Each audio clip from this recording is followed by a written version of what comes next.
Hello বন্ধুরা, আমি মাইতি। আমাদের ফাইজা স্টোরি চ্যানেলের সকল প্রকার পাঠগল্প পেতে এবং শুনতে আমাদের চ্যানেলটি সাবস্ক্রাইব করে আমাদের পরিবারের একজন হয়ে পাশে থাকুন। Thank you.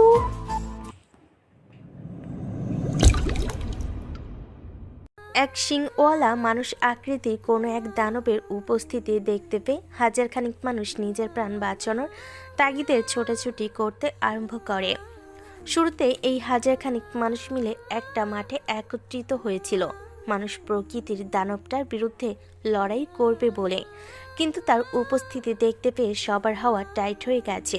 সকলেই ভেবেছিল তারা যাকে মারার উদ্দেশ্যে একত্রিত হয়েছে সে ৮-১০টা বাকি সাধারণ মানুষের মতোই, কিন্তু সেই ব্যক্তিটা তাদের সকলের চিন্তা ভাবনাকে ভুল প্রমাণ করে দিয়েছে। সে দেখতে মানুষের মতন হলেও তার চেহারার আকৃতি ভয়ানক জানোয়ারের মতো। তার উপরে আবার তার মাথায় একটা শিং রয়েছে, যে শিংটা কিনা রেড লাইটের মতো জ্বলছে, যেটা দেখে সবাই তাকে মারা বাদ দিয়ে নিজের প্রাণ বাঁচানোর জন্য এদিক সেদিক দৌড়াচ্ছে। তখনই সেই এক শিংওয়ালা ব্যক্তিটা কোমর থেকে লাঠি জাতীয় কিছু একটা বের করে ছোটাছুটি করা লোকেদের দিকে ছুঁড়ে মারে। এক শিংওয়ালা ব্যক্তিটা লাঠি ছুঁড়ে মারার প্রতিক্রিয়ায় কয়েকজন লোক সেটার আঘাতে হোঁচট খেয়ে মাটিতে পড়ে যায়। পরবর্তীতে এক শিংওয়ালা সেই লোকটা লাঠিটার দিকে হাত দিয়ে ইশারা করতে সেই লাঠিটা আবার তার হাতে চলে আসে, যেটা দেখে হোঁচট খেয়ে পড়ে যাওয়া লোকগুলো বুঝে ফেলে তাদের পাত্তা কাটতে চলেছে এবং তারা ভুল কোনো ব্যক্তির সাথে পাঙ্গা নিয়ে ফেলেছে। তারা নিজের প্রাণ বাঁচাতে এক শিংওয়ালা ব্যক্তিটার কাছে ক্ষমা চাইতে আরম্ভ করে, কিন্তু তাতে কোনো কাজ হয় না, বরং এক শিংওয়ালা ব্যক্তিটা আরও রেগে যায়, যার ফলে সে তুফানের বেগে তেড়ে গিয়ে সব কয়টা লোকের গলায় এক এক করে নিজের ধারালো দাঁত বসিয়ে দিয়ে রক্ত চুষতে আরম্ভ করে। মিনিট কয়েকের মধ্যে সে সবার শরীরে রক্ত চুষে খেয়ে সবাইকে মৃত্যুর ফেরেস্তার হাতে সঁপে দেয়। এরপর সেই জায়গা থেকে অদৃশ্য হয়ে গিয়ে কবরের মতন চারকোনা কোনো এক কফিনের মধ্যে শুয়ে ঘুমিয়ে পড়ে। এই মর্মান্তিক ঘটনাটা ঘটে রাতের বেলায়।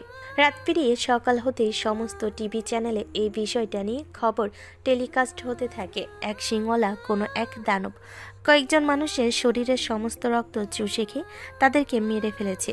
ধারণা করা হচ্ছে এই এক শিংওয়ালা ব্যক্তিটা ভ্যাম্পায়ার। তাই শহরবাসী সবাই সতর্কতা অবলম্বন করে থাকবেন।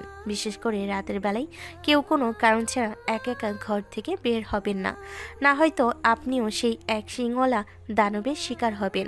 টিভি নিউজে এমন খবর টেলিকাস্ট হতে দেখে শহরবাসী পুরো ভয় পেয়ে যায়, কিন্তু তাদের কোনো কিছুই কর নেই। মানুষ হলে যে কোনোভাবে কিছু একটা করা যেত, তবে সে তো শয়তান। তার বিরুদ্ধে লড়াই করা মানে নিজের প্রাণের মায়া ছেড়ে দাও। পুরো দেশের মানুষজন নিজের ভিতরে আতঙ্ক বয়ে নিয়ে বেড়াচ্ছে, আর যারা সেই এক শিংওয়ালা ভ্যাম্পায়ারের হাতে মরছে, সরকারের নির্দেশে তাদের সবাইকে কবর করে দাফন করে দেওয়া হয়েছে। তাদের মৃত্যুর প্রতিক্রিয়াও ভালোভাবে করা হয়নি এবং দাফনের আগে মৃত ব্যক্তির কোনো আত্মীয় স্বজনকেও তাদের লাশ দেখতে দেওয়া হয়নি, কারণ এতে যদি কেউ কোনো ধরনের ক্ষতিগ্রস্ত হয়। এভাবে একদিন কেটে যায়। একদিন পর মৃত মানুষগুলোর আত্মীয় স্বজনদের থেকে একজন ব্যক্তি কবরের কাছে যায় আর আপন মানুষটার কবর দেখার জন্য। তখনই সে দেখে তার আপন মানুষের সাথে সাথে আশেপাশের অনেক কয়টা কবর কে যেন খুঁড়ে রেখেছে এবং খোঁড়া কবরগুলোর ভিতরে কারোর লাশও নেই। এই আপন মানুষটা সহ অনেক কয়টা কবর থেকে লাশ গায়েব হয়ে গেছে, যেটা দেখে সে জলদি পুলিশকে খবর দেয়। পুলিশ এসেও একই দৃশ্য দেখে যে সব কয়টা লাশ গায়েব হয়ে গেছে কবর থেকে। পুলিশ এবং সেই ব্যক্তিটা হতভম্ব হয়ে যায় কবরের ভিতরে লাশ দেখতে না পেয়ে। তখনই কালো কাপড় পরিধান করা একটা লোক হাতে লাঠি নিয়ে তাদের সামনে উপস্থিত হয়। সেই লোকটাকে দেখে পুলিশ তাকে প্রশ্ন করে, এই, আপনি কে? আমি একজন ডেমন হান্টার। ডেমন হান্টার মানে? মানে হলো আমরা ভ্যাম্পায়ারের বিরুদ্ধে লড়াই করি এবং মানুষদেরকে তাদের হাত থেকে বাঁচানোর ট্রাই করি। তো আপনি এখানে কি করছেন ভ্যাম্পায়ারদের সাথে লড়াই না করে? আমি আপনাদেরকে সতর্ক করতে এখানে এসেছি। কিসের সতর্ক? আপনারা একবার আকাশের দিকে খেয়াল করুন। ওই যে দেখুন, সূর্য প্রায় ডুবে যাওয়ার সময় হয়ে এসেছে, আর কিছুক্ষণ পরেই সন্ধ্যা ঘনিয়ে আসবে। তারপরে ভ্যাম্পায়াররা জেগে উঠবে আর মানুষদের উপরে হামলা করবে। তাই আমি আপনাদেরকে সতর্ক করতে এসেছি। আপনারা সবাই আর বেশিক্ষণ এখানে না থেকে এখান থেকে চলে যান। ও আচ্ছা, বুঝলাম। আর আমরা এখান থেকে চলে যাব। তবে তার আগে কবর খুঁড়ে লাশগুলোকে গায়েব করেছে তাকে পাকড়াও করব। স্যার, সব কিছুতে পোশাকের বাহাদুরি চলে না। কিছু সময় নিজের ভালো নিজেরই বুঝতে হয়। আর শোনেন, লাশগুলোকে কেউ গায়েব করেনি, লাশগুলো নিজেই গায়েব হয়ে গেছে। আমরা কোনো পোশাকের বড়াই করছি না, আমরা আমাদের কাজ করছি। আর লাশগুলো নিজেই গায়েব হয়েছে মানে কি? মানে হলো লাশগুলো আবার জীবিত হয়ে গেছে, তবে তারা এখন আর মানুষ নেই, তারা সকলেই ভ্যাম্পায়ার হয়ে গেছে। আর গতরাতে তারা নিজের কবর খুঁড়ে নিজেরাই বেরিয়ে গেছে। আপনারা খামোখা লাশ খুঁজে নিজেদের মূল্যবান সময় নষ্ট করবেন না আশা করি। আর এই যে মৃত ব্যক্তির আত্মীয়, আপনাকে বলছি, আপনি এবং আপনার পরিবার পুরোপুরি সতর্ক থাকবেন। কারণ আপনার ঘরের মৃত সদস্য রাতের বেলায় আপনাদের সামনে যেতে পারে। তখন আবেগের বশে তেনার কাছে ছুটে যাবেন না। সেই সময় নিজের আবেগকে কন্ট্রোল করে রাখবেন, না হয়তো আপনিও মারা পড়বেন। ডেমন হান্টারের কথা শুনে পুলিশ এবং মৃত ব্যক্তির আত্মীয়টা ভয় পেয়ে যায়, যেটা দেখে সেই ডেমন হান্টারটা মৃত ব্যক্তির আত্মীয়কে উদ্দেশ্য করে বলে, ভয় পাওয়ার কিছু নেই। আমি আপনাকে বাঁচার জন্য একটা গাছের টুকরো দিচ্ছি। এই যে নিন গাছের টুকরোটা। কোনো ধরনের সমস্যা হলে আপনি এই গাছের টুকরোটা দিয়ে নিজের পরিবারকে বাঁচাতে পারবেন। ভ্যাম্পায়ার আপনাদের পরিবারের উপরে অবশ্যই হামলা করবে। আর এটাই নিয়ম, কোনো পরিবারের সদস্য যখন ভ্যাম্পায়ার হয় তখন সে সর্বপ্রথম নিজের পরিবারের মানুষের উপর হামলা করে। কারণ সে ভ্যাম্পায়ার হয়ে পরিবার থেকে আলাদা হয়ে যায়। তাই সে নিজের পরিবারকে নিজের কাছে ভিড়াতে সর্বপ্রথম নিজের পরিবারের মানুষকেই বেছে নেয়। আপনার পরিবারের সাথেও কিন্তু ব্যতিক্রম হবে না। তাই আমি আবারও বলছি, সতর্ক থাকবেন এবং এই গাছের টুকরোটার যথাযথ ব্যবহার করবেন। এবার আমি চললাম, আমার চলে যাওয়ার সময় হয়ে এসেছে। আমাকে এবং আমার পরিবারকে বিপদের সংকেত দেওয়ার পাশাপাশি সেটা থেকে পরিত্রাণ পাওয়ার মশাল দেওয়ার জন্য অসংখ্য ধন্যবাদ। ডেমন হান্টার ধন্যবাদের পরিপ্রেক্ষিতে মুচকি একটা হাসি দিয়ে পুলিশ এবং মৃত ব্যক্তির পরিবারের সদস্যদের সামনে থেকে অদৃশ্য হয়ে যায়। ডেমন হান্টারের অদৃশ্য হওয়া দেখে উপস্থিত সবই কিছুটা অবাক হয়, তবে তারা সেই বিষয়টা নিয়ে বেশি একটা ঘাটাঘাটি না করে সেই জায়গাটা ত্যাগ করে। দেখতে দেখতে সন্ধ্যা ঘনিয়ে এসেছে। শহরবাসী সবাই ঘরবন্দি হয়ে আছে, কেউ প্রয়োজনও ঘর থেকে বের হওয়ার মতন সাহস পাচ্ছে না। সরকার এই বিষয়টা নিয়ে বেশ চিন্তিত। তারা দেশবাসীকে কি করে এই সমস্যা থেকে মুক্তি দিবে তা ভেবে পাচ্ছে না। সবাই হতাশাগ্রস্ত হয়ে ভুগছে। অন্যদিকে সেই এক শিংওয়ালা ব্যক্তিটা রাত হতেই কবরের মতন চারকোনা কফিন থেকে বেরিয়ে এসেছে। সে কফিন থেকে বের হতেই দেখে তার অনুসারীরা তার সামনে দাঁড়িয়ে আছে। সে এই যাবৎকালে যাকে যাকে কামড়ে মেরেছে সবাই তার অনুসারী হয়ে গেছে। সে কফিন থেকে বেরিয়েই তার অনুসারীদেরকে আদেশ করে তার জন্য একাধিক মানুষ ধরে আনতে। সে সবার রক্তপান করবে। তার অনুসারীরা তার কথা মতন শহরের অলিগলি খুঁজে 10 থেকে 12 জন মানুষকে উঠিয়ে নেয়। তারপর সেই মানুষগুলোকে এক সিংহের হাতে তুলে দেয়।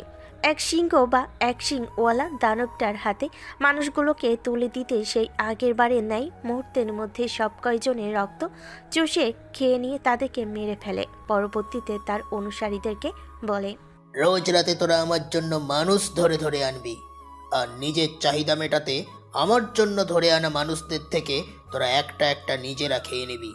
তবে মাথায় রাখবি একটা জিনিস, মানুষের রক্ত পান করার সময় কিন্তু তোরা সেই মানুষের সব রক্ত চুষে খেয়ে নিবি না। এক ফোঁটা রক্ত হলেও তোরা তার শরীরে বাঁচিয়ে রাখবি, না হয়তো সব রক্ত পান করলে তোদের মৃত্যু হবে। তাই সবাই সাবধান, তোরা একবার মৃত হয়ে আবার জীবিত হয়েছিস, এরপর যদি আর মরিস তখন কিন্তু তোদের আর বাঁচানো সম্ভব হবে না। এক সিংহের অনুসারী সবাই তার কথা শুনে একই সাথে উত্তর দেয়, জি, আমরা সবাই আপনার কথাকে মান্য করে চলব। এবার গিয়ে নিজের আহারের তালাশ কর। আর আমি কফিনে ঢুকে গেলাম। আজকের মতন আমার আহার শেষ। আর হ্যাঁ, যাওয়ার আগে লাশগুলোকে সবাই নিয়ে গিয়ে শহরের মাঝ রাস্তায় ফেলে রেখে আয়। আগামীকাল এই লাশগুলো আমার অনুসারী হবে। এক এক শিংওয়ালা দানবটা এটা বলেই সে আবার কবরের মতন চারকোনা কফিনের ভেতর ঢুকে ঘুমিয়ে পড়ে। আর তার অনুসারীরা লাশগুলোকে উঠিয়ে এনে এক সিংহের কথা মতন লাশগুলোকে শহরের মাঝ রাস্তায় ফেলে রেখে নিজেদের আহারের তলাশ করতে থাকে। দেখতে দেখতে রাত কেটে গিয়ে সকাল হয়ে এসেছে। এক সিংহের অনুসারী মাঝরাতেই নিজেদের গা ঢাকা দিয়ে ফেলেছে। অন্যদিকে সকাল হতেই পুলিশ শহরের মাঝ রাস্তায় ফেলে রাখা লাশগুলোকে উদ্ধার করে। তবে তারা এই বিষয়ে বেশি একটা হাইলাইট করে না, কারণ শহরের মানুষ এমনিতেই আতঙ্কে আছে। তার উপরে আজকের বিষয় জানতে পারলে আরও ভয় পাবে লোকজন। তাই পুলিশ এই বিষয়টাকে লুকিয়ে রেখে উপরের কর্মকর্তাদেরকে জানায়। উপরের কর্মকর্তারা আজকের এই বিষয়টা জানার পর অনেক কয়জন মিলে একটা বোর্ড মিটিং বসায়, কারণ তাদের জলদি এই বিষয়টা থেকে পরিত্রাণ পাওয়া প্রয়োজন। না হয়তো শহরটাকে ভ্যাম্পায়ার পুরো নরক বানিয়ে দিবে।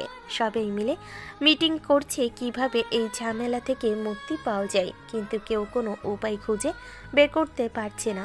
তখনই সেখানে উপস্থিত হয় এক উচ্চতর কর্মকর্তার একজনের কথা মনে পড়ে, যে কিনা হয়তো তাদেরকে এসব থেকে মুক্তি দিতে পারে। তাই সে জলদি একজনকে ডেকে একটা লেটার লিখে সেটাকে তাড়াতাড়ি করে জায়গা মতন মেল করে দেয়। আর মিটিংয়ে উপস্থিত সবাইকে বলে, আমি যাকে মেল করেছি একমাত্র সেই ব্যক্তিটাই আমাদেরকে এসব থেকে বাঁচাতে পারে। উচ্চতর কর্মকর্তার পাঠানো মেলটা গিয়ে প্রাপকের হাতে পৌঁছায়। তবে সে আসল প্রাপক নয়। প্রাপক মেলটা রিসিভ করে শুরুতে সেটাকে সে রিড করে, তারপর সেটাকে সে কম্পিউটার থেকে প্রিন্ট করে বের করে নিয়ে গিয়ে আসল প্রাপকের হাতে পৌঁছে দিয়ে তাকে বলে, আকাশ ভাই, অবনী ভাবির মৃত্যু নিয়ে আর কতদিন এভাবে বিরহে কাটাবেন? এবার তো আগের রূপে ফিরে আসেন। যিনি মরে গিয়েছে তেনাকে তো আর জীবিত করা সম্ভব নয়, তবে যারা বর্তমানে অসহায়ভাবে মরছে তাদেরকে কিন্তু চাইলে বাঁচানো সম্ভব। বর্তমানে যে আকাশকে আগের মতন স্বাভাবিক অবস্থায় ফিরে আসার কথা বলেছে সে আর অন্য কেউ না, সে হলো রাজ। আকাশ রাজের এমন কথাবার্তা শুনি তার দিকে ভয়ানক দৃষ্টিতে এক নজর তাকায়। তারপর তার হাত থেকে লেটারটা নিয়ে পড়তে আরম্ভ করে। লেটারটা পড়া শেষ হতেই আকাশের মাথায় রক্ত চড়ে যায়, কারণ সে শান্ত হয়ে গেছে দেখে দেশে ক্ষণে ক্ষণে বিপদ নেমে আসছে। একটা সময় তার কথাতেই অনেক কিছু হতো, কিন্তু অবনীর মৃত্যুর পর সে নিজেকে এমনভাবে গুটিয়ে নিয়েছে যার কারণে সে আজ 2 বছর ধরে শহরের মাটি পর্যন্ত চোখে দেখেনি। আর সেখানে মারামারি করা তো বহু দূরের কথা। সে আজ 2 বছর ধরে এই ড্রয়েডে থাকে। ড্রয়েড ছেড়ে সে এক মুহূর্তের জন্য সে কোথাও যায়নি। তার লেখাপড়ার ইতি ঘটেছে সেই বহুকাল আগেই। তবে বর্তমানে শহরের ভয়ানক অবস্থা দেখে তার প্রচণ্ড রাগ হয়, কিন্তু সে কিছু সময়ের মাঝে নিজেকে শান্ত করে ফেলে, যেটা দেখে রাজ আবার আকাশকে বলে, ভাই, আপনার সেই রাগান্বিত চেহারাটাতেই আপনাকে মানায়। এমন মনমরা হয়ে থাকলে একদম ভালো লাগে না আপনাকে। তো এখন কি করতে বলছিস? ভাই, আমি বলি কি, আপনি আবার আগের রূপে ফিরে আসেন। না, সেটা আর সম্ভব না, কারণ এইসবের জন্য অবনীকে হারাতে হয়েছে আমার। আমি আর এসবের মাঝে নেই। ভাই, আপনি ভাবের জন্য নিজের মনুষ্যত্বকে তুচ্ছ করে দিবেন? আরে আজব, নিজের মনুষ্যত্বকে তুচ্ছ করছি মানে কি? ভাই, আপনাকে আমি আঘাত করে কথা বলছি এমনটা কিন্তু নয়। আমার কথা বলার একটাই মাকসাদ, আমরা আপনাকে আবার আগের মতন দেখতে পাই। আর তুচ্ছের কথাটা এজন্যই বলেছি, কারণ আপনি একটা সময় অন্যায় সহ্য করতে পারতেন না। কেউ আপনার সামনে অন্যায় করলে তাকে খুন করে তার লাশ গঙ্গায় ভাসিয়ে দিতেন, কিন্তু বর্তমানে সে আপনি চুপচাপ হয়ে বসে আছেন ভাবিকে হারানোর বেদনা মনে চেপে নিয়ে। ভাই, শহরের মধ্যে ভ্যাম্পায়ার আক্রমণ করেছে, তারা নাকি ইতিমধ্যে অনেক কয়েকজন মানুষও খুনও করেছে। আর সবটাই তো আপনি লেটারের মাধ্যমে পড়েছেন। তাও কি ভাই আপনি এবার চুপসে থাকবেন? ঠিক আছে, যা, আমি আর চুপসে থাকবো না, কারণ তোদের আস্থা আমার উপরে। আমি নিজেকে শান্ত করে রেখে তোদের সেই আস্থাকে নষ্ট হতে দেব না। আর তার চাইতেও বড় কথা, শহরবাসী ভয়ানক বিপদের মুখে পড়েছে, তাই আমি অবশ্যই তাদের সাহায্য করব। তুই আমার শহরে যাওয়ার ব্যবস্থা কর। ধন্যবাদ ভাই। আর যাওয়ার সময় সাথে করে ড্রয়েডের কিছু শোনকিয়ে নিয়ে যাব নাকি? না, তার কোনো প্রয়োজন নেই। আমি আমার দলের লোকেদেরকে দিয়ে এই ভ্যাম্পায়ারকে খতম করব, কারণ আমি এই ড্রয়েডের রাজা হলেও এই ড্রয়েড আমার না। তার উপরে এই ড্রয়েডকে ঘিরে অবনীর কিছু স্মৃতি আছে, তাই ড্রয়েডের কাউকেই সঙ্গ দিতে হবে না। আমরা নিজেদের মতোই তাদের বিরুদ্ধে লড়াই করব। কিন্তু যদি একান্তই প্রয়োজন হয় ড্রয়েডের লোকজনের, তখন না হয় তাদেরকে কাজে লাগালো। ঠিক আছে ভাই, আমি আজকে আপনার শহরে যাওয়ার ইন্তজাম করছি। আর যে উচ্চতর কর্মকর্তা আমাদেরকে মেইল পাঠিয়েছে সাহায্যের জন্য, তাকে আমি ইনফর্ম করে দিচ্ছি আমরা আসছি। যেভাবে যা করার কর। রাজ আকাশকে বুঝিয়ে শুনিয়ে রাজি করে ফেলে। পরবর্তীতে সবাই মিলে প্রিপারেশন নেয় শহরে যাওয়ার। আকাশও নিজেকে তৈরি করে নেয়। তারপর সবাই মিলে শহরের উদ্দেশ্যে রওনা হয়। শহরে পৌঁছাতেই সেই উচ্চতর কর্মকর্তা, যার নাম কিনা তানভীর, সে আকাশ এবং সবাইকে রিসিভ করে। আকাশ তার সাথে পরিচিত হয়ে একটা জায়গায় বসে কিছুক্ষণ কথাবার্তা বলে। তারপর সে তার দলের ছেলেপেলের সবাইকে নিয়ে পুরনো বাংলোতে চলে আসে। আজ 2 বছর পর সে শহর এবং তার পুরনো বাংলো বাড়িটার চেহারা দেখছে। বাংলোতে এসে পৌঁছাতে রাজ আকাশকে জিজ্ঞাসা করে, ভাই, তানভীর সাহেব তো যে ভয়ঙ্কর বর্ণনা দিয়েছে ভ্যাম্পায়ারের, তাতে করে তো মনে হচ্ছে বেশ কষ্ট হবে ভ্যাম্পায়ারকে ধরতে। কোনো কষ্টই হবে না। তুই তানভীর সাহেবের সাথে পুনরায় কথাবার্তা বলে ভ্যাম্পায়ারকে নিয়ে যত ইনফরমেশন আছে সব কালেক্ট কর। বাকি আমরা সেই মোতাবেক সামনে আগাবো। ভাই, আমি এখনই তানভীর সাহেবের সাথে কন্ট্যাক্ট করে ভ্যাম্পায়ারকে নিয়ে যাবতীয় ইনফরমেশন বের করার চেষ্টা করছি। তাই কর। আকাশের কথায় রাজ তানভীর সাহেবের সাথে কন্ট্যাক্ট করে তার থেকে ভ্যাম্পায়ারের কোনো ইনফরমেশন থাকলে সেটা তাকে দিতে বলে। কিন্তু তানভীর সাহেবের কাছে ভ্যাম্পায়ারকে নিয়ে কোনো ধরনের ইনফরমেশন না থাকায় তিনি সেটা রাজকে দিতে পারে না। তাই রাজ পুনরায় আকাশের কাছে এসে তাকে বলে, ভাই, তানভীর সাহেবের কাছে নাকি ভ্যাম্পায়ারকে ঘিরে কোনো ইনফরমেশনই নেই। আকাশ রাজের কথা শুনে ভাবুক হয়ে যায়। সে নিজে নিজেই কিছু একটা চিন্তা করতে থাকে। তখনই তানভীর সাহেব আবার রাজকে ফোন দেয়। রাজ ফোন রিসিভ করে লাউড স্পিকারে দিয়ে বলে, জি তানভীর সাহেব, বলুন। ভাই, ভ্যাম্পায়ারকে ঘিরে তো কোনো ইনফরমেশন নেই, সেটা তো আগেই জানিয়ে দিয়েছি। তবে এইমাত্র একজন পুলিশ অফিসার একজন ব্যক্তি সম্পর্কে আমাদেরকে জানিয়েছেন। কি জানিয়েছে? ভাই, যার সম্পর্কে জানিয়েছেন সে নাকি একজন জেম হান্টার। তারা নাকি ভ্যাম্পায়ারের বিরুদ্ধে লড়াই করে আর মানুষকে তাদের হাত থেকে বাঁচায়। সেই ডেমস হান্টার নাকি আমাদের কিছু পুলিশ অফিসারের সামনে এসেছিল। তারপর সেই ডেমস হান্টার তার বিষয়ে পুলিশ অফিসারকে বলে। আমি সেই পুলিশ অফিসারের মাধ্যমেই ডেমন হান্টারের সম্পর্কে মাত্র অবগত হয়েছি। ঠিক আছে, বাকিটা আমরা দেখছি। আপনি আমাদের উপরে সবটা ছেড়ে দিয়ে নিশ্চিন্তে থাকুন। এবার ফোন রাখছি। রাজ ফোন কেটে দিয়ে আকাশের দিকে দৃষ্টিপাত করে। তখনই আকাশ রাজকে বলে, একটু আগেই তোর কথা শুনে আমি ডেমন হান্টারকে নিয়েই ভাবছিলাম। কারণ আমি একটা বই পুস্তকে পড়েছি, ভ্যাম্পায়ার যে সিটিতে আসবে তার আশেপাশে অবশ্যই ডেমন হান্টার থাকবে। আর আমার ভাবনাটাই বাস্তব হয়েছে। এবার রাজ, তুই এই ডেমন হান্টারের খোঁজ লাগা।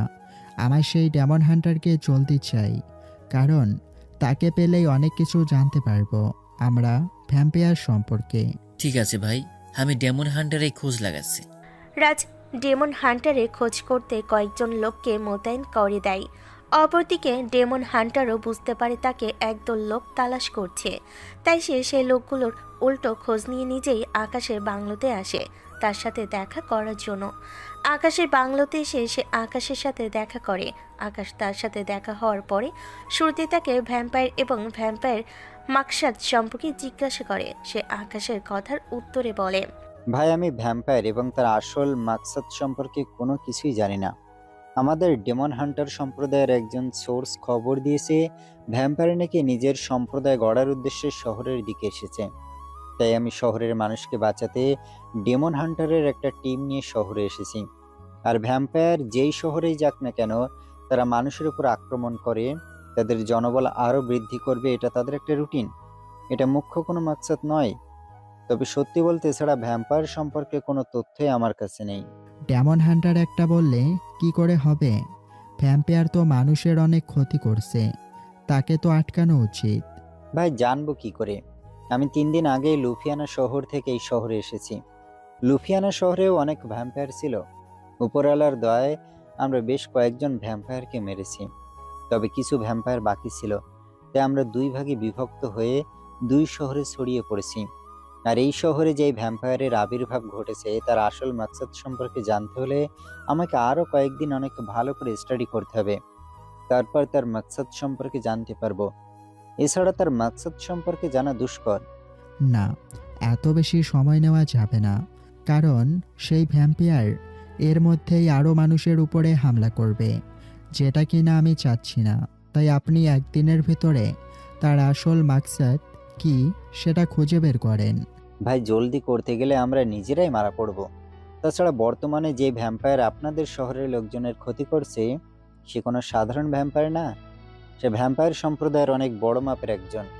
তার কাজকর্ম এমনটাই জানান দিচ্ছে আমাদেরকে। তাই সতর্কতার সহিত আমাদেরকে সব করতে হবে, না হয় নিশ্চিত আমরাই উল্টা মারা পড়ব। ডেমন হান্টার, আমরা তার বিরুদ্ধে এখনই লড়াই করতে চলেছি সেটা কিন্তু না।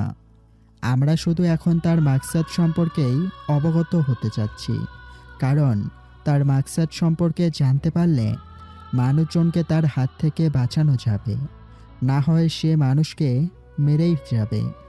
তাই বলছি যে আগামী 24 ঘন্টার মধ্যে সে ভ্যাম্পায়ারের আসল মাকসাদ কি সেটা খুঁজে বের করেন। ডেমন হান্টার আকাশের কথাই ভাবুক হয়ে যায়, কারণ আকাশ ঠিক কথাই বলেছে। আর তাছাড়া ভ্যাম্পায়ার গত 2 রাতে যেভাবে মানুষ মেরেছে, তাতে করে ডেমন হান্টারের পূর্বপুরুষদেরকে তারা অপমান করেছে। কারণ ডেমন হান্টারের নিয়ম হলো তাদের যাই হবে হোক মানুষকে বাঁচাতে হবে ভ্যাম্পায়ারের হাত থেকে।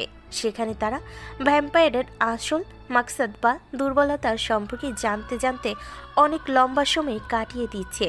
তাই ডেমন হান্টার আকাশকে বলে, ঠিক আছে ভাই, আমি আপনার কথা মতন আগামী 24 ঘন্টার মধ্যে শহরে বিরাজ করা ভ্যাম্পায়ারের আসল মাকসাদ খুঁজে বের করছি। তবে হ্যাঁ, একটা কথা, আমি যেটা করতে যাচ্ছি এতে কিন্তু আমার মৃত্যুও হতে পারে। মৃত্যু হতে পারে মানে কি? মানে হলো সেই ভ্যাম্পায়ার সম্পর্কে জানতে হলে সে যেই সকল মানুষের রক্ত খেয়ে তাদেরকে ভ্যাম্পায়ার বানিয়েছে, আমার তাদের মধ্যে থেকে যে কোনো একজনকে প্রয়োজন। কারণ তাদের একজনকে পেলেই তার শরীর থেকে রক্ত নিয়ে ঘ্রাণ শুকলে বের করতে পারবো সেই ভ্যাম্পায়ারের আসল মাকসাদ কি। তাই আমাকে 24 ঘন্টা সময় দিন। আমি একজন ভ্যাম্পায়ারের শিকার করে তার রক্তের মাধ্যমেই এক শিংওয়ালা ভ্যাম্পায়ারের আসল মাকসাদ বের করব। তবে এটাতে আমার প্রাণ যাওয়ার সম্ভাবনা রয়েছে, কিন্তু আমি এখানে নিজের প্রাণের মায়া করব না। কারণ আমরা থাকতে কোনো ভ্যাম্পায়ার যদি কোনো মানুষকে মেরে ভ্যাম্পায়ার বানিয়ে দেয়, তাহলে এটাতে করে আমাদের পূর্বপুরুষরা অপমান বোধ করে। তাই আমি এই জীবন মরণের রিস্কটা নিবই। ইনশাআল্লাহ আপনার কোনো কিছুই হবে না, সব কিছু ভালোই ভালোই হবে। আমি আশা করি আপনি সুস্থ স্বাভাবিকভাবে আমাদের কাছে ফিরে আসবেন। ঠিক আছে, আমি চললাম। 24 ঘন্টা পূর্ণ হওয়ার আগে আপনার সাথে আবার আমার দেখা হবে। ডেমন হান্টার আকাশের সাথে পুনরায় দেখা হবে বলে সে তার কাজের উদ্দেশ্যে বেরিয়ে পড়ে। দেখতে দেখতে 18 ঘন্টা কেটে যায়। আকাশ আর তার লোকজন সবাই ডেমন হান্টারের জন্য অপেক্ষা করছে। এমন সময় ডেমন হান্টার কাটাছেঁড়া শরীর নিয়ে ক্ষত অবস্থায় আকাশের কাছে ফিরে আসে। আকাশ ডেমন হান্টারের শরীরের কন্ডিশন দেখে তাকে জিজ্ঞেস করে, ডেমন হান্টার, আপনার এই অবস্থা কি করে হয়েছে? আপনি ঠিক আছেন তো? ভাই, ভ্যাম্পায়ারের সাথে আমার তুমুল লড়াই হয়েছে, যেখানে ভ্যাম্পায়ারকে গাছের সাহায্যে আমাদের তৈরি করা বর্ষা দিয়ে একবার মারলেই তারা মরে যায়। সেখানে আমি একজন ভ্যাম্পায়ারকে বেশ কয়েকবার আঘাত করেছি আমাদের বানানো বর্ষা দিয়ে, কিন্তু তাতে কোনোভাবেই মারতে পারিনি। তবে তাকে একাধিকবার আঘাত করে বেহুশ করে ফেলেছি, যার পর তার শরীরের রক্তের ঘ্রাণ শুকিয়ে কিছু তথ্য বের করেছি, যেটা আপনাকে জলদি জানিয়ে দেওয়া প্রয়োজন। কারণ সেই ভ্যাম্পায়ারের রক্ত শুকার পর থেকে আমার পেট পাকিয়ে বমি আসছে। আমার যে কোনো সময় যে কোনো কিছু হয়ে যেতে পারে। ভাই, এই শহরে যেই ভ্যাম্পায়ার এসেছে তার মোকাবিলা করা অসম্ভব, কারণ সে একটা ক্রাউন। ক্রাউন মানে যদিও বা মুকুট, তবে ভ্যাম্পায়ার সম্প্রদায়ে কোনো উচ্চ পদস্তরের ভ্যাম্পায়ারকে ক্রাউন বলা হয়। আর তাদের মাথায় ভ্যাম্পায়ার সম্প্রদায়ের বানানো সম্মানিত মুকুট থাকে, যেমনটা কিনা এই ক্রাউনের মাথায় রয়েছে। তার মাথার ভয়ানক শিংটায় তাদের সম্প্রদায়ের বানানো মুকুট। ভাই, ভ্যাম্পায়ার সম্প্রদায়ের 3টা গড অফ ভ্যাম্পায়ার রয়েছে, যারা কিনা 300 বছর করে করে রাজত্ব করে। একজন 300 বছর রাজত্ব করে, আর বাকি দুজন তাদের সময় আসা পর্যন্ত ঘুমিয়ে থাকে। এভাবে পর্যায়ক্রমে চলতে থাকে।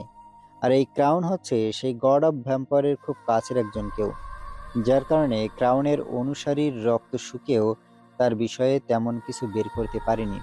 আর তার জন্যই তার অনুসারীকে মারতে আমার দম ছুটে গেছে। ভাই সব শেষ। জানি না কিভাবে এসব থেকে মুক্তি মিলবে মানুষের। ডেমন হান্টারের কথা শুনে কিছুটা অবাক হয়। অপরদিকে ডেমন হান্টার আকাশকে ক্রাউনের বিষয়ে বলা শেষ করতে সে হুট করে রক্তবমি করতে শুরু করে। আর তার কিছুক্ষণ পরেই ডেমন হান্টার মাটিতে লুটিয়ে পড়ে, যেটা দেখে আকাশ পুরো থতমত খেয়ে যায়। ক্রাউনের অনুসারীর রক্ত শুকেও তার বিষয়ে তেমন কোনো কিছু বের করতে পারিনি। আর তার জন্যই তার অনুসারীকে মারতে আমার দম ছুটে গেছে। ভাই সব শেষ। জানি না এইভাবে এসব থেকে মুক্তি মিলবে মানুষের। আকাশ ডেমন হান্টারের কথা শুনে কিছুটা অবাক হয়। অপরদিকে ডেমন হান্টার আকাশকে ক্রাউনের বিষয়ে বলা শেষ করতেই সে হুট করে রক্তবমি করতে শুরু করে। আর তার কিছুক্ষণ পরে ডেমন হান্টার মাটিতে লুটিয়ে পড়ে, যেটা দেখে আকাশ পুরো থতমত খেয়ে যায়। তবে সে চুপসে বসে থাকে না। সে ডেমন হান্টারের কাছে গিয়ে তাকে জিজ্ঞেস করে কি হয়েছে। তার কথার উত্তরে ডেমন হান্টার বলে, ভাই আমার সময় হয়তো ফুরিয়ে এসেছে। আমি ভ্যাম্পায়ারের রক্তের ঘ্রাণ নেওয়ার পর থেকে আমার পেট পাকিয়ে বমি আসছে। তার উপরে রক্ত শুকার পরেও তেমন কিছু বের করতে পারিনি, যেটার মানে দাঁড়াচ্ছে ক্রাউন এবং ক্রাউনের অনুসারীগণ অনেক শক্তিশালী, যার কারণে আমার সাথে যে কোনো একটা খারাপ কিছু ঘটবে। ভাই আপনি এই যে গাছের টুকরোটা নিন, এটা আপনার উপকারে আসবে। আর কিছুক্ষণের মধ্যে ডেমন হান্টারের বাকি সদস্যরা চলে আসবে। আপনি একদম টেনশন করবেন না, তারা আমার মতন করে আপনাকেও সঙ্গ দিবে। কারণ আমাদের দুজনের শত্রুই ভ্যাম্পায়ার। আমাদের দুজনের লড়াইটাই ভ্যাম্পায়ারের বিরুদ্ধে, তাই তারা আপনাকে নিজের সবটুকু দিয়ে সাহায্য করবে। আরে আপনার কিচ্ছু হবে না, আমরা আপনাকে হসপিটালে নিয়ে যাওয়ার ব্যবস্থা করছি। আকাশের কথার প্রতি উত্তরে ডেমন হান্টার কোনো সার শব্দ করে না, যার কারণে আকাশ ডেমন হান্টারকে হাত দিয়ে নাড়িয়ে ডাকতে থাকে। কিন্তু ডেমন হান্টার কোনো উত্তর দেয় না। তবে তার নিঃশ্বাস চলছে এখনও। আকাশ ডেমন হান্টারে কোনো সার শব্দ না পেয়ে রাজকে বলে, রাজ, জলদি ডেমন হান্টারকে হসপিটালে নিয়ে যা, ওনার যেন কিছু না হয়। কারণ ভ্যাম্পায়ারকে খতম করতে ওনার অনেক সাহায্য সহযোগিতা প্রয়োজন। ঠিক আছে ভাই, আমি ওনাকে হসপিটালে নিয়ে যাচ্ছি। জলদি। আর আমি কিছুক্ষণ পর আসছি। রাত নিজেদের কয়েকজন লোকসহ ডেমন হান্টারকে নিয়ে হসপিটালের উদ্দেশ্যে বেরিয়ে পড়ে। এদিকে আকাশ বেশ চিন্তায় পড়ে যায়, কারণ রক্তের ঘ্রাণ শুকার কারণেই ডেমন হান্টারের এই অবস্থা হয়েছে। তাতে করে স্পষ্ট বোঝাই যাচ্ছে ভ্যাম্পায়াররা কতটা শক্তিশালী। আকাশ এই ভ্যাম্পায়ারের বিরুদ্ধে কি করে লড়াই করবে সেটা নিয়ে সে বেশ চিন্তিত। তাই সে বসে বসে এসব থেকে পরিত্রাণ পাবে কি করে সেটা নিয়ে ভাবছে। এমন সময় রাজ তাকে ফোন দেয়। সে ফোন রিসিভ করে রাজকে জিজ্ঞেস করে, কি হয়েছে রাজ? ভাই, ডেমন হান্টারকে হসপিটালে নিয়ে যেতে যেতে সে পথের মধ্যে নিজের শেষ নিঃশ্বাস ত্যাগ করেছে। কি? ভাই, ডেমন হান্টার মারা গেছে। আচ্ছা, তুই ওনার লাশ নিয়ে বাংলোতে ফিরে আয়। ঠিক আছে ভাই। তারপর আকাশ ফোন কেটে দিয়ে আরও চিন্তিত হয়ে পড়ে। এভাবে কিছুক্ষণ কাটার পরে রাজ ডেমন হান্টারের লাশ নিয়ে বাড়িতে ফিরে আসে। রাজ বাড়িতে আসার সাথে সাথেই একদল লোক আকাশের বাংলোতে প্রবেশ করে, যারা কিনা সবাই ডেমন হান্টারের মতো কালো পোশাক আশাকে পরিধান করে আছে, যেটা দেখে সবাই বুঝে ফেলে এরাও ডেমন হান্টার। তাই কেউ তাদেরকে কিছু বলে না। লোকগুলো থেকে একজন আকাশের সামনে এসে বলে, ভাই, আমরা ডেমন হান্টার। আমরা আপনার সম্পর্কে সবকিছু জানি, তাই আমরা আপনার সঙ্গ দিতে এসেছি এবং আপনাদের প্রতিনিধিকে শেষ বিদায় জানাতে এসেছি। সেটা আপনাদের পোশাক আশাক দেখেই বোঝা যাচ্ছে। ভাই, আমাদের প্রতিনিধির লাশ আমাদের হাতে সঁপে দিন। আমরা ওনার শেষ ক্রিয়া দ্বারা করে আপনার সাথে এসে দেখা করছি। আসলে আমি ক্ষমা প্রার্থী, বেচারা আমার জন্যই হয়তো নিজের প্রাণ হারিয়েছে। ভাই, অনুশোচনা করে কোনো লাভ নেই। লেখনে যা ছিল তাই হয়েছে। আর তাছাড়া আমরা হান্টাররা কখনো কারো কোনো মৃত্যু নিয়ে আফসোস করি না, বরং আরও অহংকার করি। কারণ আমাদের পূর্বপুরুষেরা নিজেদের সব কিছু নিয়ে ভ্যাম্পায়ারের বিরুদ্ধে লড়াই করেছে এবং অনেক লড়াই করতে গিয়ে নিজের প্রাণ দিয়ে দিয়েছে। আমাদের সম্প্রদায়ক ভ্যাম্পায়ারদের সাথে লড়াই করে গিয়ে মারা যান ব্যক্তিটা বীরপুরুষ বলে আমরা মনে করি। সম্মান জানাই আপনাদের কাজকে। আচ্ছা, এবার আমরা আমাদের প্রতিনিধির লাশকে নিয়ে যাচ্ছি। লাশের ক্রিয়া শেষ করে আমরা সকলে আপনার সাথে এসে দেখা করব। ঠিক আছে। ডেমন হান্টার তার প্রতিনিধির লাশকে নিয়ে আকাশের বাংলো থেকে বেরিয়ে যায়। এদিকে আকাশ আর সবাই মিলে ভ্যাম্পায়ারকে কি করে হারাবে সেই বিষয় নিয়ে আলোচনা করছে। আলোচনা চলাকালীন মুজাহিদ আকাশকে বলে, ভাই, যা বুঝেছি ভ্যাম্পায়ারকে হারানো বা দমানো আমাদের জন্য অনেক কষ্টকর হয়ে দাঁড়াবে। যেখানে ডেমন হান্টার রক্তের ঘ্রাণ শুকানোর কারণে নিজের প্রাণ হারিয়ে ফেলেছে, সেখানে আমরা তো কিছুই না।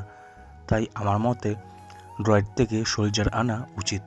মুজাহিদ, আমরা সেই মানুষ যারা কিনা ড্রয়েডকে হারিয়েছি। সেখানে ভ্যাম্পায়ার কিছুই না। তবে হ্যাঁ, ড্রয়েড থেকেও ভ্যাম্পায়ার অনেক শক্তিশালী।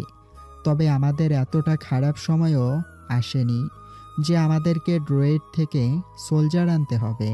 তা ঠিক আছে, কিন্তু ভাই ভ্যাম্পায়ার সম্পর্কে তো কোনো আইডিয়া নেই আমাদের, তো কি করে তাদেরকে পরাজয় করব? সেই সব পরে দেখা যাবে। আগে ডেমন হান্টাররা তাদের প্রতিনিধির লাশের ক্রিয়াধারা করে আসুক, তারপর তাদের সাথে একটা পরামর্শ করব। ঠিক আছে ভাই।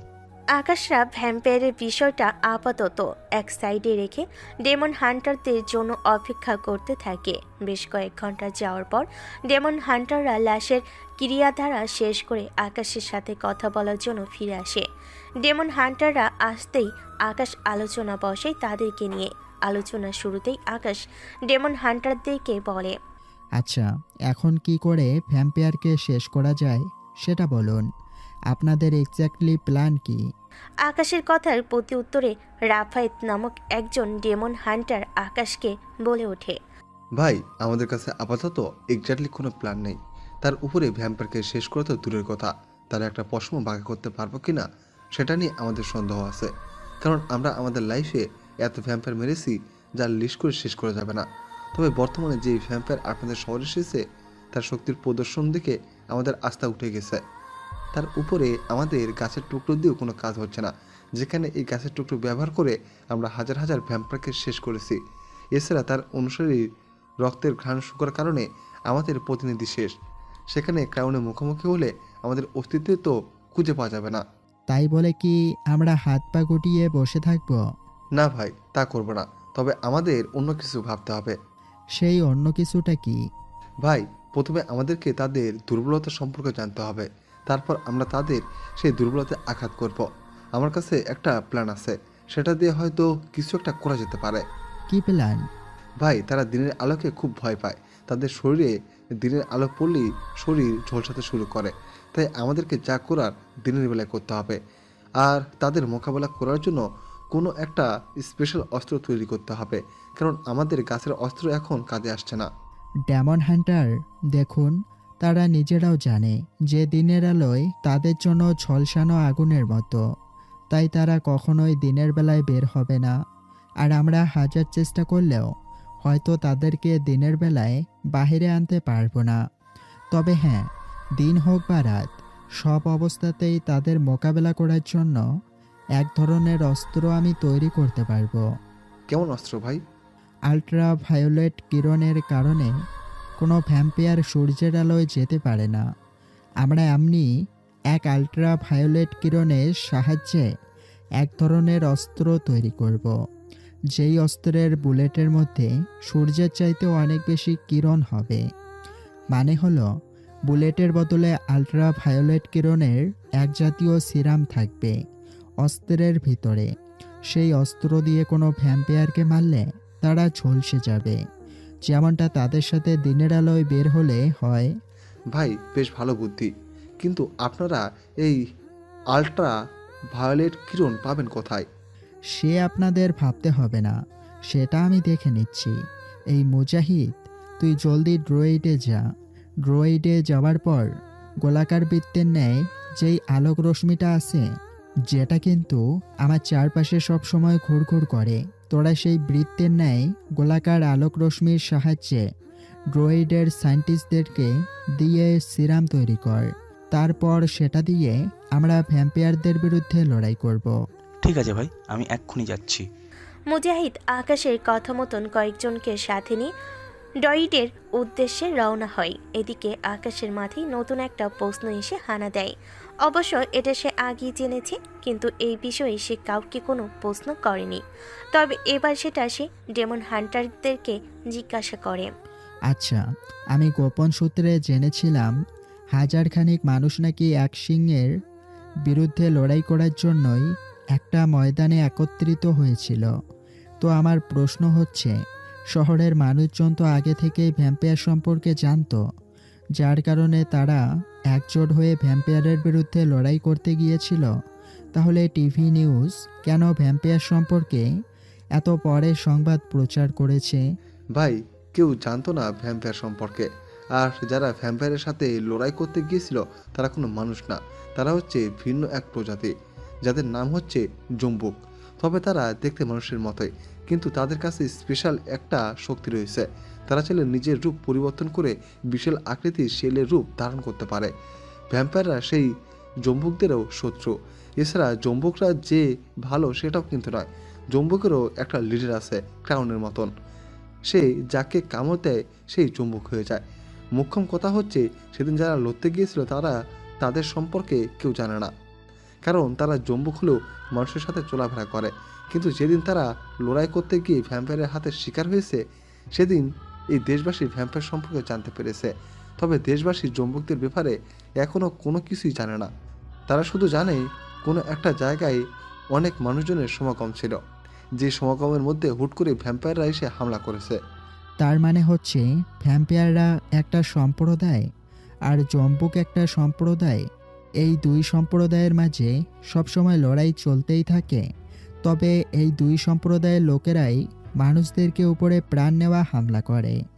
জি, এই দুই সম্প্রদায়ের লোকেরাই মানুষদের উপরে প্রাণ নিয়ে হামলা করে। কিন্তু জম্বুকদের একটা ভালো দিক আছে, তারা আমাদের উপরে হামলা করে না, কারণ আমরা তাদের শত্রুর বিরুদ্ধেই লড়াই করি। আর তারা মানুষদেরও ক্ষতি কম করে, তারা নিজের চাহিদা মেটায় ভ্যাম্পায়ারকে মেরে। সে যাই হবে হোক, আমরা দুই সম্প্রদায়ের লোককেই শেষ করব, কারণ তারা উভয়ে মানুষের জন্য ক্ষতিকারক। তবে আমরা আগে ভ্যাম্পায়ারকে শেষ করব, আর তার জন্য আমাদেরকে আজকের দিনটা অপেক্ষা করতে হবে। আমার লোক অস্ত্র বানাতে চলে গেছে, আশা করি তারা আজ রাতের মধ্যেই অস্ত্র বানিয়ে নিয়ে চলে আসবে। তাই আমরা সবাই মিলে আগামীকাল ভ্যাম্পায়ার উপরে হামলা করব। তারপর আমরা খুঁজে খুঁজে এক এক করে তাদের সব কটাকে মারব। ঠিক আছে, তাহলে আজকের মতন আমরা চলে যাচ্ছি, আমরা আবার আগামীকাল আসবো। জি আচ্ছা। তারপর ডেমন হান্টাররা চলে যায়, আর আকাশ এবং আকাশের লোকজন সবাই মুজাহিদদের বানিয়ে আনা অস্ত্রের জন্য অপেক্ষা করতে থাকে। দেখতে দেখতে রাত হয়ে গিয়েছে। দিনের আলো নিভে গিয়ে আধারের মতন হতেই ক্রাউন কবরের মতন চারকোনা কফিন থেকে বেরিয়ে আসে। সে বেরিয়ে আসতেই দেখে তার অনুসারীরা তার আহারের জন্য কয়েকজন মানুষকে উঠিয়ে এনেছে। ক্রাউন সেই মানুষগুলোকে দেখে খুশি হওয়ার বদলে হুট করে আরও রেগে যায়, যেটা দেখে তার অনুসারীরা ভয়ে কাতর হয়ে পড়ে। তখনই ক্রাউন তার অনুসারীদেরকে বলে, আমার বিরুদ্ধে কেউ কঠোর ষড়যন্ত্র করছে, যেটার আভাস আমি ঘুমিয়ে থাকা অবস্থাতেই পেয়ে গেছি। তাই আজকে তোদের সাথে আমি পথে নেমে মানুষজনের উপরে হামলা করব। আমার আজকে অগণিত মানুষের রক্ত চাই। এই অল্প সংখ্যক লোকের রক্ত খেয়ে আজ আমার খিদা নিবারণ হবে না। তবে তোরা এখন থেকে যাদেরকে ধরে এনেছিস তাদের রক্ত আগে খেয়ে নেই, পরবর্তীতে রাস্তায় নেমে আরও মানুষের উপরে হামলা করবো। ক্রাউন তার চিন্তাধারা মোতাবেক তার অনুসারীদের ধরে আনা লোকজনের রক্ত পান করে। তারপর সবাইকে নিয়ে রাস্তায় নেমে পড়ে আরও মানুষকে মেরে তাদেরকে নিজের আহার বানানোর জন্য। অপরদিকে রাতের বেলায় মুজাহিদ ড্রয়েড থেকে আল্ট্রা ভায়োলেট কিরণে সিয়াম নিয়ে আকাশের বাংলোতে আসার জন্য রওনা হয়। তখনই তাদের মাঝপথে ক্রাউন এবং তার লোকজন বাধা হয়ে দাঁড়ায়, কিন্তু মুজাহিদ চালাকি করে ড্রাইভারকে বলে তাদের গাড়িকে ঘুরিয়ে অন্য পথ ধরে বাংলোতে পৌঁছানোর জন্য রওনা হয়। ড্রাইভার গাড়ি ফুল স্পিডে চালাচ্ছে, তবে ক্রাউন ও কোনো অংশে কম নয়। সে তার অনুসারীদেরকে নিয়ে মুজাহিদের গাড়ির পিছনে ধাওয়া করে, কিন্তু ক্রাউন আর তার লোকজন মুজাহিদকে ধরতে পারে না। তারা মুজাহিদদের উপর আক্রমণ করার আগে ড্রাইভার গাড়ি তেড়ে নিয়ে এসে আকাশের বাংলোতে হাজির হয়। আকাশের বাংলোতে হাজির হওয়ার পরই তারা গাড়ি থেকে নেমে জলদি বাংলোর ভিতরে ঢুকে পড়ে। অপরদিকে ক্রাউন মুজাহিদদের গাড়ি পাকড়াও করতে না পারলেও ক্রাউন তাদের পিছন পিছন বাংলো পর্যন্ত চলে আসে। বাংলো পর্যন্ত আসার পরই ক্রাউন তার অনুসারীদেরকে আদেশ করে বাংলোর ভিতরে থেকে গিয়ে তার আহারগুলোকে ধরে আনতে। ক্রাউনের অনুসারীরা ক্রাউনের আদেশ মেনে আকাশের বাংলোর ভিতরে প্রবেশ করার জন্য বাংলোর দরজার দিকে এগিয়ে যেতে থাকে। তারা দরজার প্রায় মুখোমুখি চলে গিয়েছে। তখনই আকাশ ভিতর থেকে বাংলো দরজা খুলে বিশাল একটা অস্ত্র হাতে করে নিয়ে এসে দরজার সামনে দাঁড়ায়। আকাশকে অদ্ভুত রকমের উপস্থিতি দেখতে পেয়ে ভ্যাম্পায়ার ক্রাউনের অনুসারীরা থেমে যায়। তবে ক্রাউন হাসতে আরম্ভ করে, কারণ তার সামনে অস্ত্র শস্ত্রের কোনো খাওয়া নেই। ক্রাউনের হাসি দেখে আকাশ ক্রাউনকে বলে, ও তার মানে তুই এই ক্রাউন? আমি ক্রাউন। যাক, ভালোই হয়েছে তোর সাথে দেখা হয়ে। এবার তাহলে খেলা জমজমাট হবে। আমি তোরই তালাশ করছিলাম, কিন্তু তুই তো দেখি নিজেই আমার সামনে এসে ধরা দিয়েছিস। আমি কারোর সামনেই ধরা দেইনি, আর আমাকে ধরার মতন ক্ষমতা এখানে কারোরও হয়নি। উল্টো আমি নিজেই মানুষকে ধরে ভ্যাম্পায়ার বানিয়ে দিই। এখন তোকেও আমার শিকার বানাবো।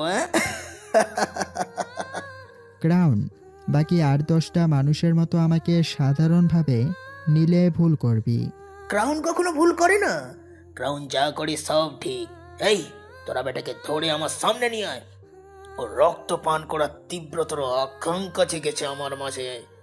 জি হুকুম, আমরা আপনার শিকারকে ধরে এনে আপনার সামনে হাজির করছি। ক্রাউনের অনুসারী ভ্যাম্পায়াররা যখন বাংলোর ভিতরে যাওয়ার জন্য সামনের দিকে অগ্রসর হয়েছিল, তারা আকাশের দিকে এগোতে শুরু করে তাকে ধরার জন্য। ভ্যাম্পায়ারগুলো আকাশের প্রায় কাছাকাছি চলে গিয়েছে। এমন সময় আকাশ হাতে করে নিয়ে আসা অস্ত্রটা দিয়ে ভ্যাম্পায়ারগুলোর দিকে গুলি ছুটতে আরম্ভ করে। অপর পাশ থেকে ক্রাউন আকাশের গুলি ছোড়া দেখে আগে নেয় শব্দ করে হাসতে আরম্ভ করে, কারণ পিস্তলের বুলেটে কখনোই ভ্যাম্পায়াররা মরবে না। কিন্তু কিছু সময় পেরোতেই ক্রাউনের মুখের হাসি গায়েব হয়ে যায়।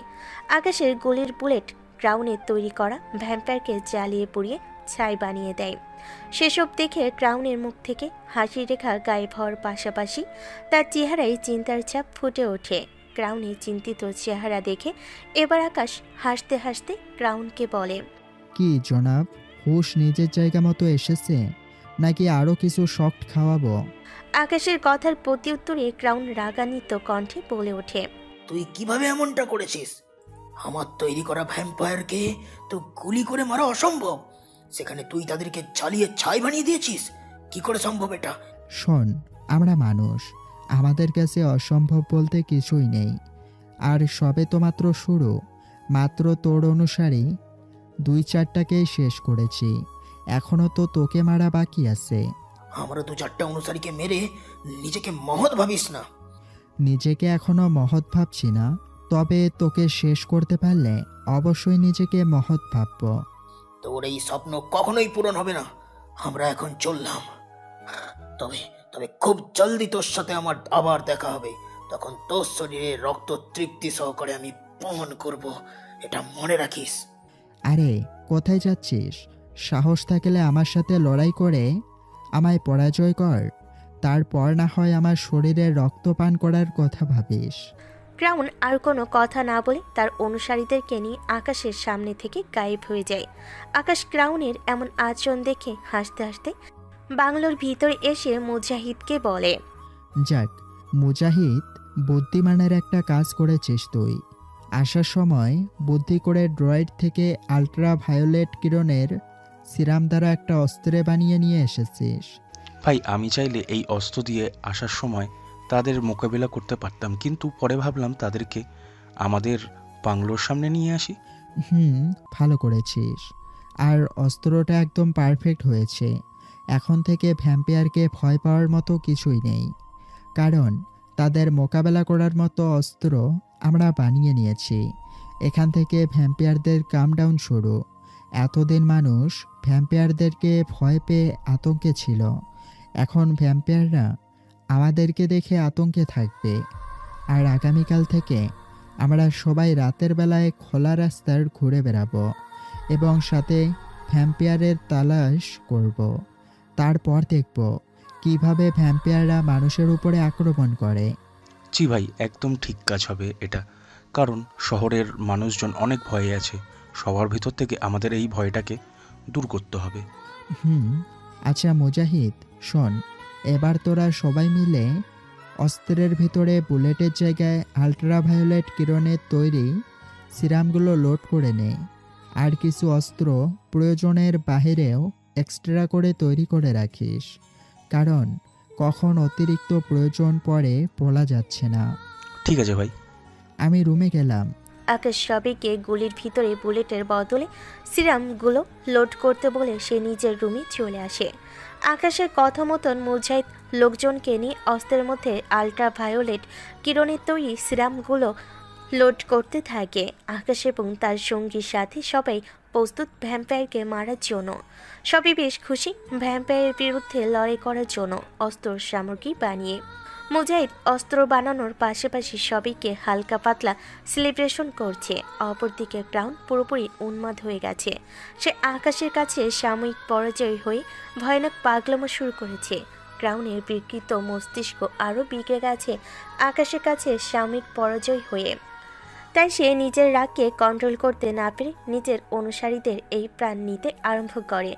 ইতিমধ্যে সে 10-15 জন অনুসারীকে মেরে ফেলেছে, কিন্তু তবুও তার বিকৃত মস্তিষ্ক শান্ত হচ্ছে না, যার দরুন সে সোজা রুস্তম নামক গড অফ ভ্যাম্পায়ারের কাছে চলে যায়। রুস্তম নামক গড অফ ভ্যাম্পায়ারের কাছে গিয়ে গড অফ ভ্যাম্পায়ারকে বলে তাকে এমন একটা শক্তি প্রদান করতে যাতে করে তাকে কেউ হারাতে পারবে না। কিন্তু গড অফ ভ্যাম্পায়ার তার কথার কোনো উত্তর দেয় না, কারণ গড অফ ভ্যাম্পায়ার চেয়ারের মধ্যে বসে ঘুমিয়ে আছে।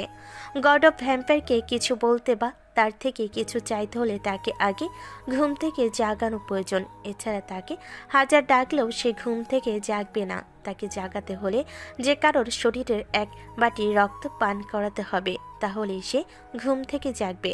কিন্তু ক্রাউন তাকে রক্তপান না করিয়ে ডাকতে থাকে, যার কারণে গড অফ ভ্যাম্পায়ার ক্রাউনের ডাকে কোনো সাড়া দেয় না।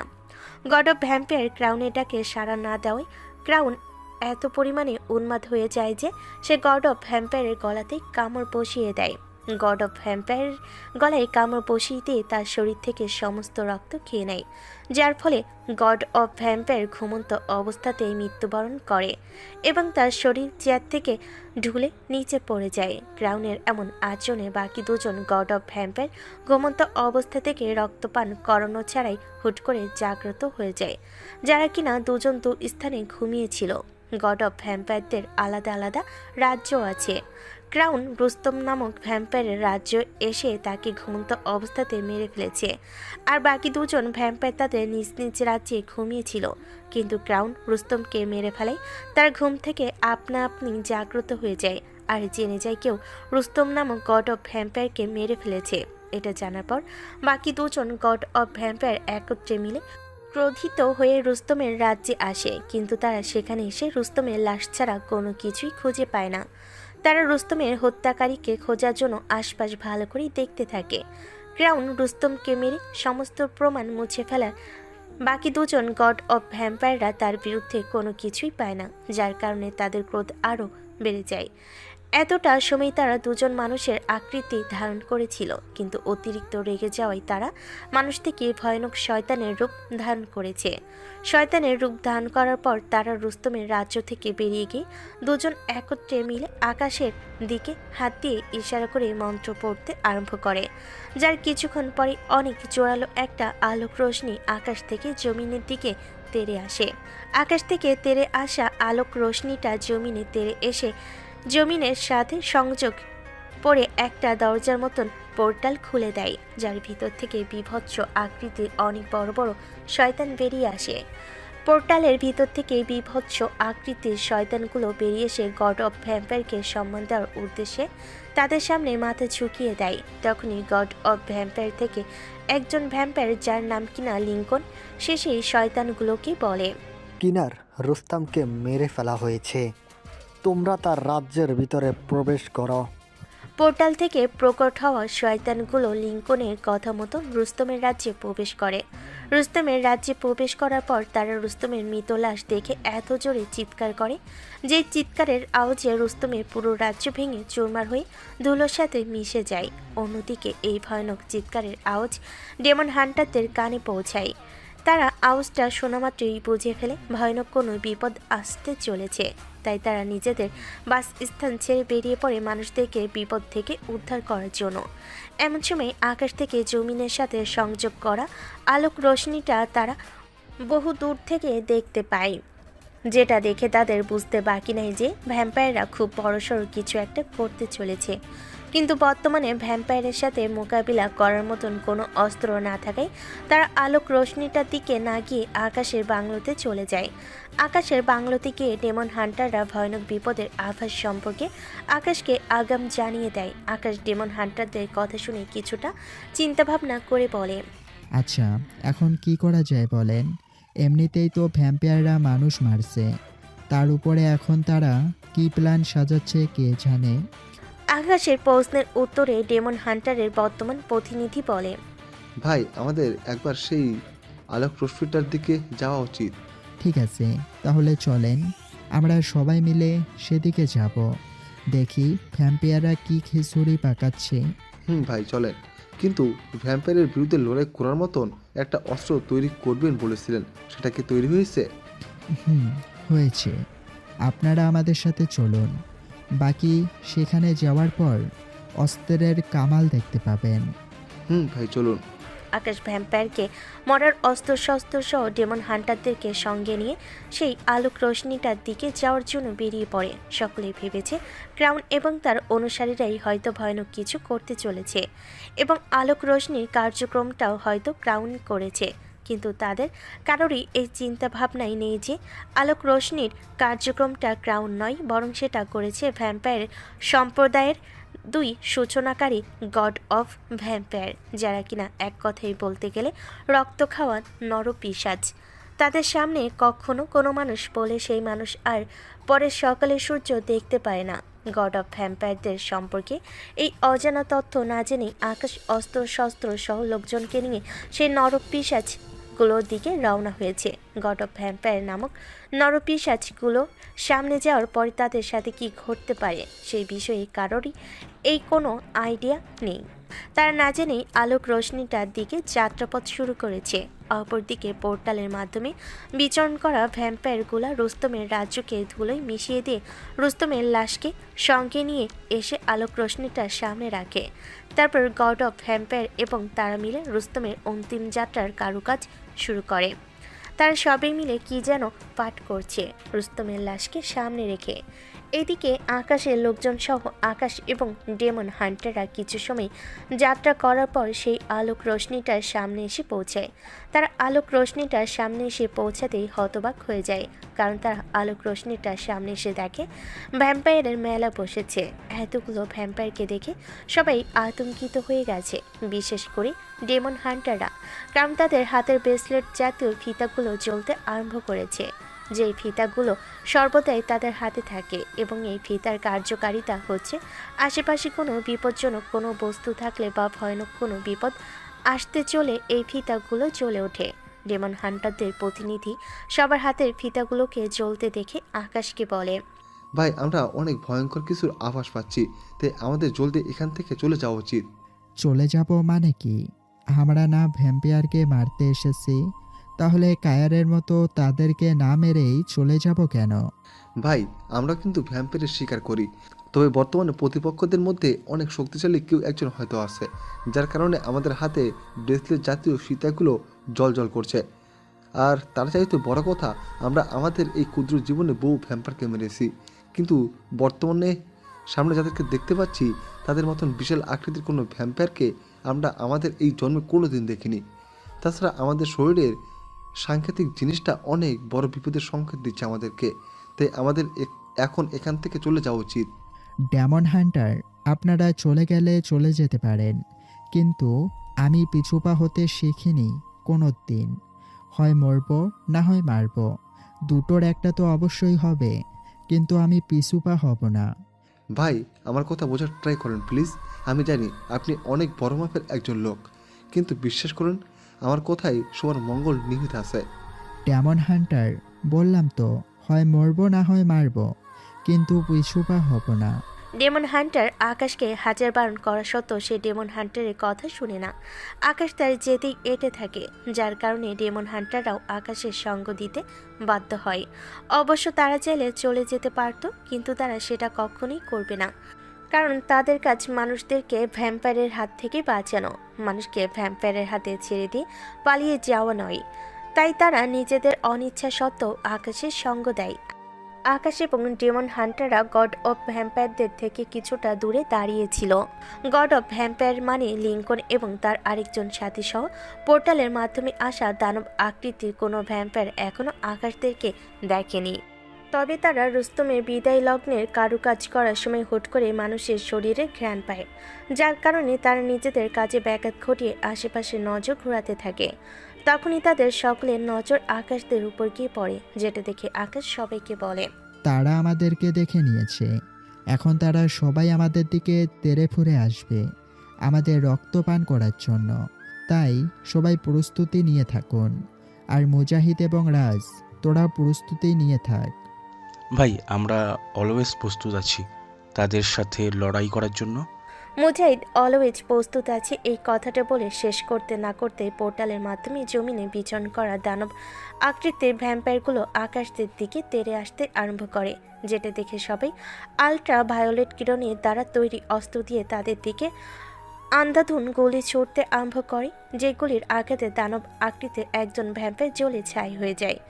আকাশদের গুলির এই পাওয়ার দেখে দানব আকৃতির ভ্যাম্পায়ারগুলো সাময়িকের জন্য থেমে যায়। তবে তারা থেমে যাওয়ার কিছুক্ষণ পরে বিচক্ষণতার সহিত নিজেদের হাত দিয়ে জাদুর একটা ঢাল বানিয়ে নেয়। এরপর সেটার সাহায্যে নিজেদের রক্ষা কবচ বানিয়ে আকাশদের দিকে এগোতে আরম্ভ করে। এবার আকাশদের বর্ষণ করা গুলিতে ভ্যাম্পায়ারদের কোনো কিছুই হয় না, সমস্ত গুলি তাদের রক্ষা কবচের মধ্যে গিয়ে লাগে। দানব আকৃতির ভ্যাম্পায়ারগুলো এগোতে এগোতে আকাশদের একদম নিকটে চলে গিয়েছে। তখনই আকাশ হাত উত্তোলন করে নিজের সামনে অদৃশ্য একটা দেওয়াল বানিয়ে দেয়। আকাশের মাঝে এই বিশেষ ক্ষমতা এসেছে অবনীর কারণে। তার উপরে সে বর্তমানে ড্রয়েডের প্রেসিডেন্ট বা রাজা, তাই আকাশ আরও নানান রকমের শক্তি প্রাপ্ত করেছে। তবে সকল শক্তির উৎস কিন্তু অবনী, যার কারণেই তার মাঝে সকল শক্তি বিরাজ করেছে। এক কথায় বলতে গেলে আকাশ অবনী শক্তিকেই ব্যবহার করছে। আকাশ অদৃশ্য দেওয়াল বানিয়ে দেওয়ার কারণে সেই দানব আকৃতির ভ্যাম্পায়ারগুলো আকাশদের উপর হামলা করতে পারে না। তারা আকাশের বানিয়ে দেওয়া অদৃশ্য দেওয়ালের অপর পাশে আটকে গেছে। তবে তারাও কম নয়, তারা নিজেদের শক্তি ব্যবহার করে হাতের ঢালটা দেওয়ালের মাঝে জোরে আঘাত করতে থাকে, যেটা দেখে আকাশ সবাইকে বলে, এই মুজাহিদ, তোরা সবাই এখান থেকে চলে যা, কারণ যে কোনো সময় যে কোনো কিছুই হতে পারে। তোরা সবাই চলে যা, আমি ওদেরকে আটকে রাখছি। তোরা সুরক্ষিত জায়গায় পৌঁছে গেলেই আমিও আমার মতো করে চলে আসবো। ভাই, আপনাকে এই বিপদের মুখে ফেলে আমরা কেউই যাচ্ছি না। মুজাহিদ না পারতে আকাশের কথা মেনে সবাইকে সঙ্গে নিয়ে সেখান থেকে চলে আসে। ডেমন হান্টাররাও মুজাহিদের সাথে চলে গেছে। এদিকে দানব আকৃতির ভ্যাম্পায়ারগুলো অদৃশ্য দেওয়ালটাকে ভাঙার আপ্রাণ চেষ্টা করলেও তারা বিফল হয়, যেটা দেখে লিঙ্কন নামক গড অফ ভ্যাম্পায়ারটা আকাশের অদৃশ্য দেওয়ালের দিকে হাত দিয়ে ইশারা করে, যার ফলে লিঙ্কনের হাত থেকে লাল বনের অগণিত কলা বাদুর বেরিয়ে আকাশের অদৃশ্য দেওয়ালের দিকে তেড়ে আসতে থাকে। কালো বাদুরগুলো অদৃশ্য দেওয়ালের সামনে এসেই হুট করে একে অপরের সাথে মিশে গিয়ে বিশাল এক দানবে পরিণত হয়। কালো বাদুরগুলো দানবে পরিণত হওয়ার পর সজোরে অদৃশ্য দেওয়ালের মাঝে একটা ধাক্কা মারে, যার ফলে অদৃশ্য দেওয়াল ভেঙে চুরমার হয়ে যায় আর আকাশ বহু দূরে গিয়ে ছিটকে পড়ে। এবার সমস্ত ভ্যাম্পায়ার এবং কালো বাদুরের তৈরি সেই দানবটা আকাশের দিকে এগোতে থাকে তাকে মারার জন্য, কিন্তু অপরদিকে আকাশ মাটিতে ছিটকে পড়েই থাকে, কারণ সে ছিটকে পড়ার পরই বেহুশ হয়ে গেছে এবং তার সাথে সাথে আকাশের শরীরের অনেক জায়গায় চোট লেগেছে, যার কারণে সে বাঁচার কোনো ধরনের প্রয়াস করে না ভ্যাম্পায়ারদের হাত থেকে। এমন সময় ডেমন হান্টারের বর্তমান প্রতিনিধি অদৃশ্য থেকে প্রকট হয়ে আকাশকে সঙ্গে নিয়ে আবার অদৃশ্য হয়ে আকাশের বাংলোতে চলে আসে। আকাশের আদেশে সবাই বাংলোতে ফিরে এসেছে, কিন্তু বর্তমানে আকাশের অবস্থা বেশ খারাপ। মুজাহিদ যে কোনো একভাবে ডক্টরকে নিয়ে এসেছে আকাশকে দেখার জন্য। ডক্টর আকাশের চেক আপ করে বলে তার শরীরে বেশ কয়েক জায়গায় ইনজুরি হয়েছে, বিশেষ করে তার কোমরে, কারণ আকাশের পিঠের দিকে একটা জায়গায় বেশ চোটের আঘাত দেখা যাচ্ছে, যার কারণে স্পষ্টভাবে বোঝা যাচ্ছে যে আকাশের কোমরে বড় ধরনের একটা ক্ষতি হয়েছে। তবে হাড় ভেঙেছে কিনা সেটাতে নিশ্চিত নয়। এই বিষয়ে নিশ্চিত হতে হলে এক্স রে করতে হবে, তবে কন্ডিশন দেখে এমনই মনে হচ্ছে। তাই ডক্টর জলদি আকাশের কোমরের এক্স রে করতে বলে। বাকি আকাশের সামান্য চোট পাওয়া স্থানগুলো ডক্টর ক্লিন করে মেডিসিন লাগিয়ে দেয়। তারপর তিনি চলে যান, আর যাওয়ার আগে বলে যান জলদি তার জ্ঞান ফিরে আসবে। রাত বাজে 3টা, কিন্তু আকাশের এখনও জ্ঞান ফিরে আসেনি। সবাই বেশ চিন্তিত আকাশকে নিয়ে। পুরো রাত পেরিয়ে সকালে সূর্য উদয় হয়েছে। আকাশের জ্ঞান ফেরাই সবাই বেশ খুশি, কিন্তু আকাশ জ্ঞান ফেরবার পর কোমরের প্রচণ্ড ব্যথা অনুভব করে। তাই সে মুজাহিদকে বলে, মুজাহিদ, আমার কোমরে প্রচণ্ড ব্যথা হচ্ছে, ব্যথা কমে এমন কিছু একটা করতো। ভাই আপনাকে নিয়ে একটু পরে হসপিটালে যাব, কারণ আপনার কোমরে বেশ চোট লেগেছে। আপনার কোমরের এক্স রে করতে হবে, তারপর রিপোর্ট মোতাবেক ডক্টর ট্রিটমেন্ট করবে। যা করবি কর, কিন্তু জলদি করবি, কারণ কোমরের ব্যথায় আমার অসহ্য লাগছে। একটু সময় যেতেই মুজাহিদ আরও কয়েকজন গাড়ি করে আকাশকে হসপিটালে নিয়ে গিয়ে আকাশের কোমরের এক্স রে করে। এক্স রে রিপোর্টে তেমন কোনো কিছু ধরা পড়েনি, সব কিছু স্বাভাবিক আছে, যেটা দেখে সবাই চিন্তামুক্ত হয়েছে। কিন্তু আকাশের কোমরের পেন কোনোভাবেই কমে না। দেখতে দেখতে রাত হয়ে এসেছে। এরই মাঝে গতকালে সেই ডক্টর এসে আকাশের এক্স রে রিপোর্ট দেখে তাকে কিছু ওষুধ কন্টিনিউ করতে বলেছে, আর সব কিছু স্বাভাবিক আছে রিপোর্ট দেখে সেটা তিনিও নিশ্চিত করেছে। কিন্তু সব কিছু স্বাভাবিক থাকলেও আকাশের কোমরে অস্বাভাবিক রকমের একটা পেন হচ্ছে। সেই পেন থেকে সাময়িক মুক্তির জন্য ঘুমানোর প্রয়াস করে। বেশ কিছুক্ষণ চেষ্টার পর আকাশ ঘুমিয়ে পড়ে। আকাশ ঘুমিয়ে গেছে দেখে আকাশকে শান্তি মতন ঘুমাতে দিয়ে সবাই আকাশের কক্ষ ছেড়ে বেরিয়ে পড়ে। কিন্তু আকাশের এই ঘুম দীর্ঘায়ু হয় না। মধ্যরাতেই হুট করে কোমরের ব্যথা ওঠায় তার ঘুম ভেঙে যায়। ঘুম ভাঙার পর আকাশ ব্যথায় কোকাতে আরম্ভ করে। তার যেন মৃত্যু যন্ত্রণা হচ্ছে। কোনো মতেই সে নিজেকে সামাল দিতে পারছে না। বেশ কয়েক ধরনের প্রচেষ্টায় চালিয়ে সে ব্যথা কমানোর। একবার বালিশের নিচে মুখ শক্ত করে গুজে দিয়েছে, একবার কোমর নিচে বালিশ দিয়ে ব্যথা কমানোর চেষ্টা করেছে, তবে কোনো মতেই কিছু হয়নি। তাই সে আবারও কোকাতে আরম্ভ করে। এমন সময় হুট করে কেউ একজন আকাশের বিছানায় শুয়ে পিছন থেকে আকাশকে জড়িয়ে ধরে তার কাঁধে চুমু খেতে আরম্ভ করে, যার ফলে আকাশ কোকানো বন্ধ করে দিয়ে একদম চুপচাপ হয়ে যায়। এতটা সময় সে কোমরের ব্যথায় কোকালো। এখন সে কেমন যেন এক ধরনের ভালো লাগা অনুভব করছে। কেউ তাকে পরম স্পর্শ দিয়ে তার কোমরের ভয়ঙ্কর যন্ত্রণা কমিয়ে দিয়েছে। এর থেকেও বড় কথা হচ্ছে, তাকে যে স্পর্শ করেছে সে ব্যক্তিটার শরীরের ঘ্রাণ তার খুব পরিচিত। আকাশ প্রথমে নীরবতায় স্পর্শ অনুভব করে, কিন্তু কিছুক্ষণ পেরোতেই তার মাথায় টনক নড়ে ওঠে। এতটা সময় সে নিজের মধ্যে ছিল না, কারণ স্পর্শ পেয়ে আকাশ সেই স্পর্শের মাদকতায় হারিয়ে গিয়েছিল। তবে বর্তমানে আকাশ মাদকতার রাজ্য থেকে বেরিয়ে এসেছে। তাই সে আশেপাশে নজর বোলাতে থাকে, দেখার জন্য কে তাকে স্পর্শ করেছে। এমন সময় আকাশ দেখতে পায় অবনী তার পাশে শুয়ে পিছন থেকে এক হাত দিয়ে জড়িয়ে ধরে অন্য হাত দিয়ে স্পর্শ করছে। মাঝরাতে অদ্ভুতভাবে অবনীকে দেখতে পেয়ে আকাশ পুরো চমকে ওঠে। ড্যাপ ড্যাপ করে অবনীর দিকে তাকিয়ে আছে। এমন সময় অবনী আকাশকে বলে ওঠে, প্রিয়, কেমন আছেন? আজ 2 বছর পর অবনী নামক প্রিয় মানুষটার গলার আওয়াজ শুনেছে আকাশ। তার প্রিয় মানুষটা তাকে জিজ্ঞেস করছে কেমন আছে সে, কিন্তু আকাশের খুব অভিমান জমে অবনীর উপরে, কারণ সে এতদিন অবনীকে মৃত ভেবে কত রাত চোখের পানি ফেলে কাটিয়েছে। কিন্তু তার এই চিন্তা ভাবনাটাকে ভুল প্রমাণ করে দিয়ে অবনী ফিরে এসেছে। অবনী যদি ফিরে আসার এই হতো, তাহলে সে এই 2 বছর কেন আকাশ থেকে দূরে ছিল? কেন সে এই 2 বছর তার স্মৃতিচারণ করে আকাশকে কাঁদিয়েছে? এসবের কারণে আকাশের বেশ অভিমান জমে অবনীর উপরে। যদিও বা অবনীকে দেখে আকাশের খুশি হওয়ার কথা ছিল, কিন্তু সে খুশি হওয়ার বদলে তিক্ত অভিমান নিয়ে বসে আছে অবনীর উপরে, যেটা দেখে অবনী আবার আকাশকে বলে, আচ্ছা, আপনি আমায় দেখে কি খুশি হননি?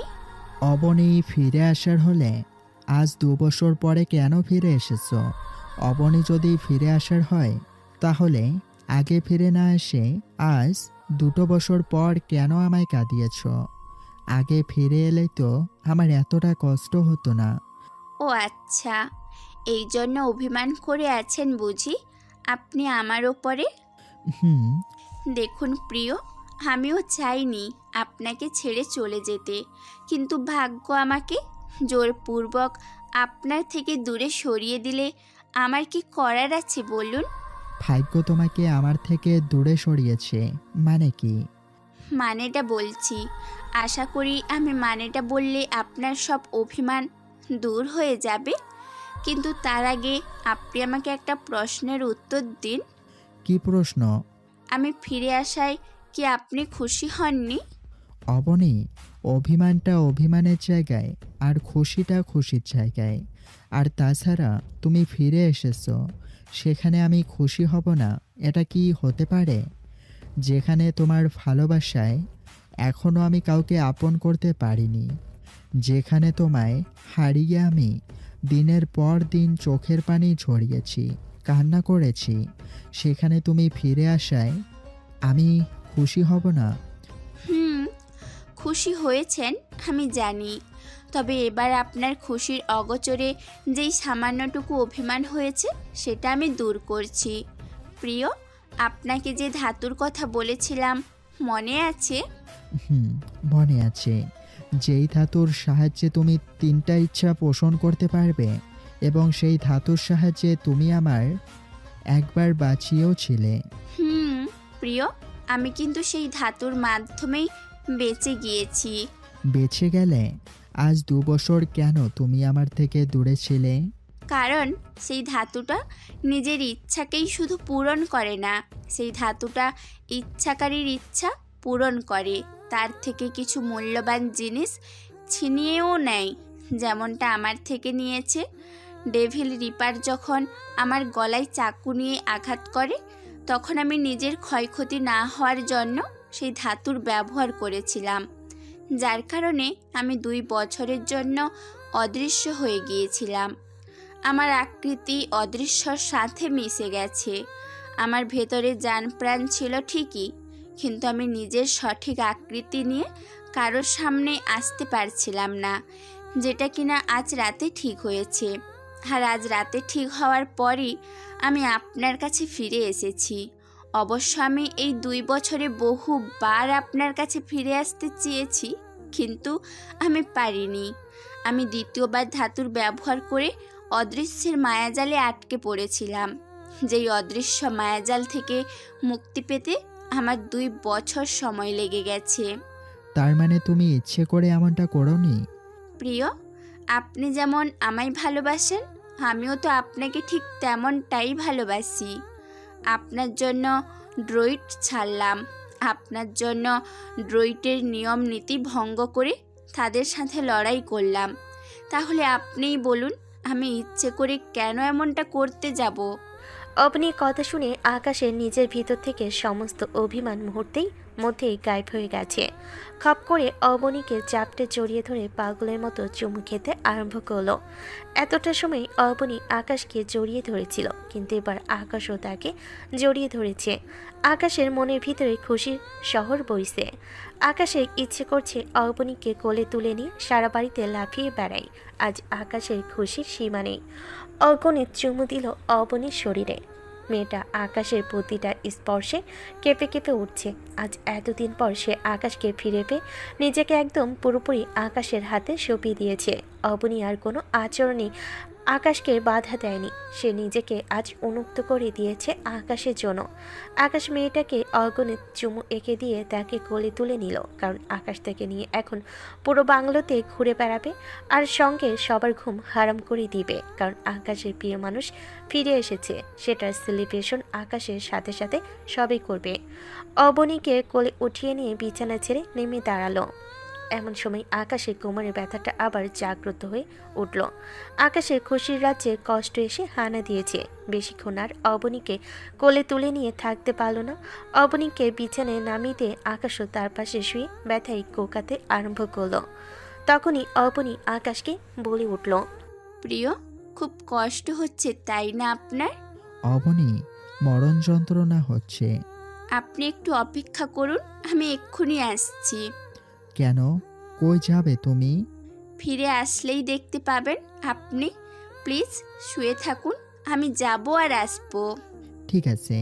অবনী আকাশকে রেখে একটা পোর্টাল খুলে সেটার ভিতরে চলে যায়। মিনিট 2 যেতেই অবনী কিছু পাতাসহ ডাল হাতে করে নিয়ে ফিরে আসে, যেটা দেখে আকাশ বুঝে যায় যে অবনী তার জন্য কোনো ঔষধি গাছ আনতে গিয়েছিল।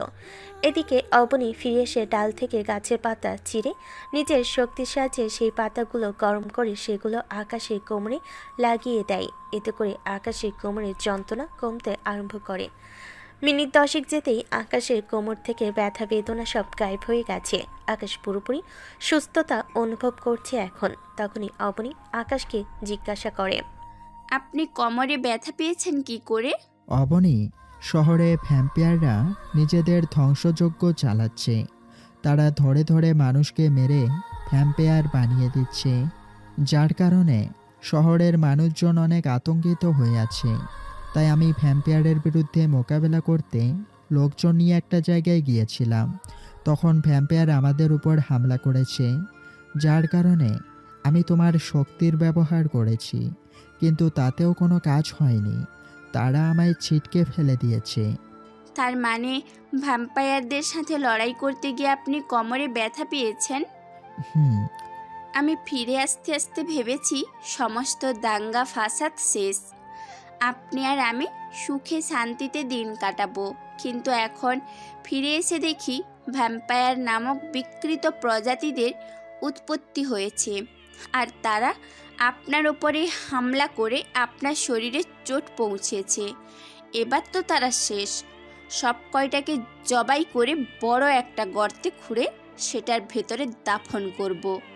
আমিও দেখব ওদের কত বড় সাহস, ওরা আমার ভালোবাসার গায়ে আঘাত করে। অবনী, তুমি যতটা সহজ ভাবছ ততটা কিন্তু সহজ না। কারণ ভ্যাম্পায়াররাও অলৌকিক শক্তির ব্যবহার করতে পারে। তাছাড়া তাদের লোকজন সংখ্যায় ড্রয়েডের লোকজনের চাইতে অনেক বেশি। তাদেরকে পরাজয় করা এতটাও সহজ হবে না। আচ্ছা, আমিও দেখতে চাই কার কত ক্ষমতা। শোনেন, একটা কথা বলি, একটা নারী যতটাই দুর্বল হোক না কেন, সে কিন্তু তার প্রিয় মানুষটাকে বাঁচাতে বীরবল যোদ্ধার রূপ ধারণ করতে পারে। কোনো নারী তার প্রিয় মানুষের ক্ষেত্রে কম্প্রোমাইজ করে না। যেখানে ভ্যাম্পায়াররা শহরের অনিষ্ট করেছে, তার উপরে আপনার উপরেও হামলা করেছে, ওদেরকে তো আমি ছাড়ছি না, কোনো মতেই না। আপনি একটু সুস্থ হয়ে উঠুন, তারপর ওদেরকে আমি দেখছি। আমি এখন সুস্থতা অনুভব করছি। আগামীকাল তুমি সহ না হয় ভ্যাম্পায়ারের তালাশ করতে বের হব। ঠিক আছে। এবার চলো, ঘুমোতে যাব। চলুন। অবনীকে সঙ্গে নিয়ে ঘুমিয়ে পড়লাম। সকালবেলায় ঘুম থেকে উঠে অবনী আর আমি দুজন মিলে নিচে চলে গেলাম। সবাই অবনীকে দেখে বেশ অবাক। আমাদের দিকে মুজাহিদ, রাজ, বাকি সবাই অদ্ভুত দৃষ্টিতে তাকিয়ে আছে, যেটা দেখে সবাইকে অবনীর রহস্য খুলে বললাম। অবনীর আসল রহস্য জানার পর সবাই এবার খুশিতে আত্মহারা হয়ে গিয়েছে, কারণ অবনী থাকা মানে এক্সট্রা একটা পাওয়ার। সবাই অবনীর সাথে হাসি মুখে কথাবার্তা বলছে। অবনীও সেমভাবে তাদের সাথে কথাবার্তা বলছে।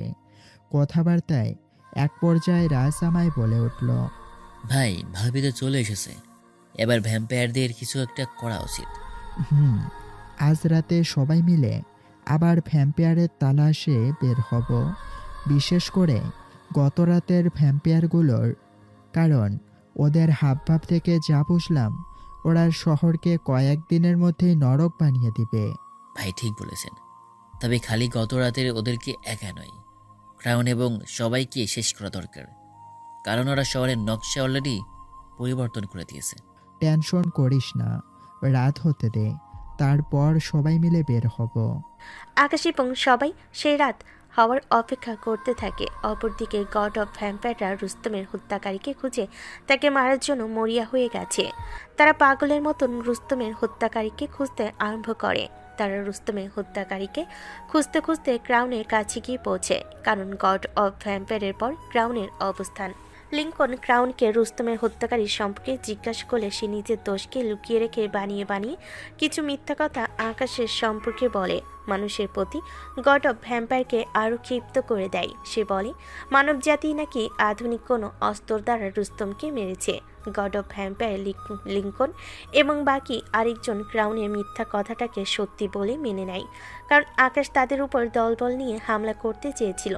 তাই গড অফ ভ্যাম্পায়ার সবাইকে উদ্দেশ্য করে বলে, আজ রাতে সমস্ত ভ্যাম্পায়াররা তৈরি থাকবে। আজ পুরো শহরকে তছনছ করে দিব। বিশেষ করে রুস্তমের হত্যাকারীদের খুঁজে খুঁজে মারব। কেউ আজকে আমাদের ধ্বংসযজ্ঞ থেকে রক্ষা পাবে না।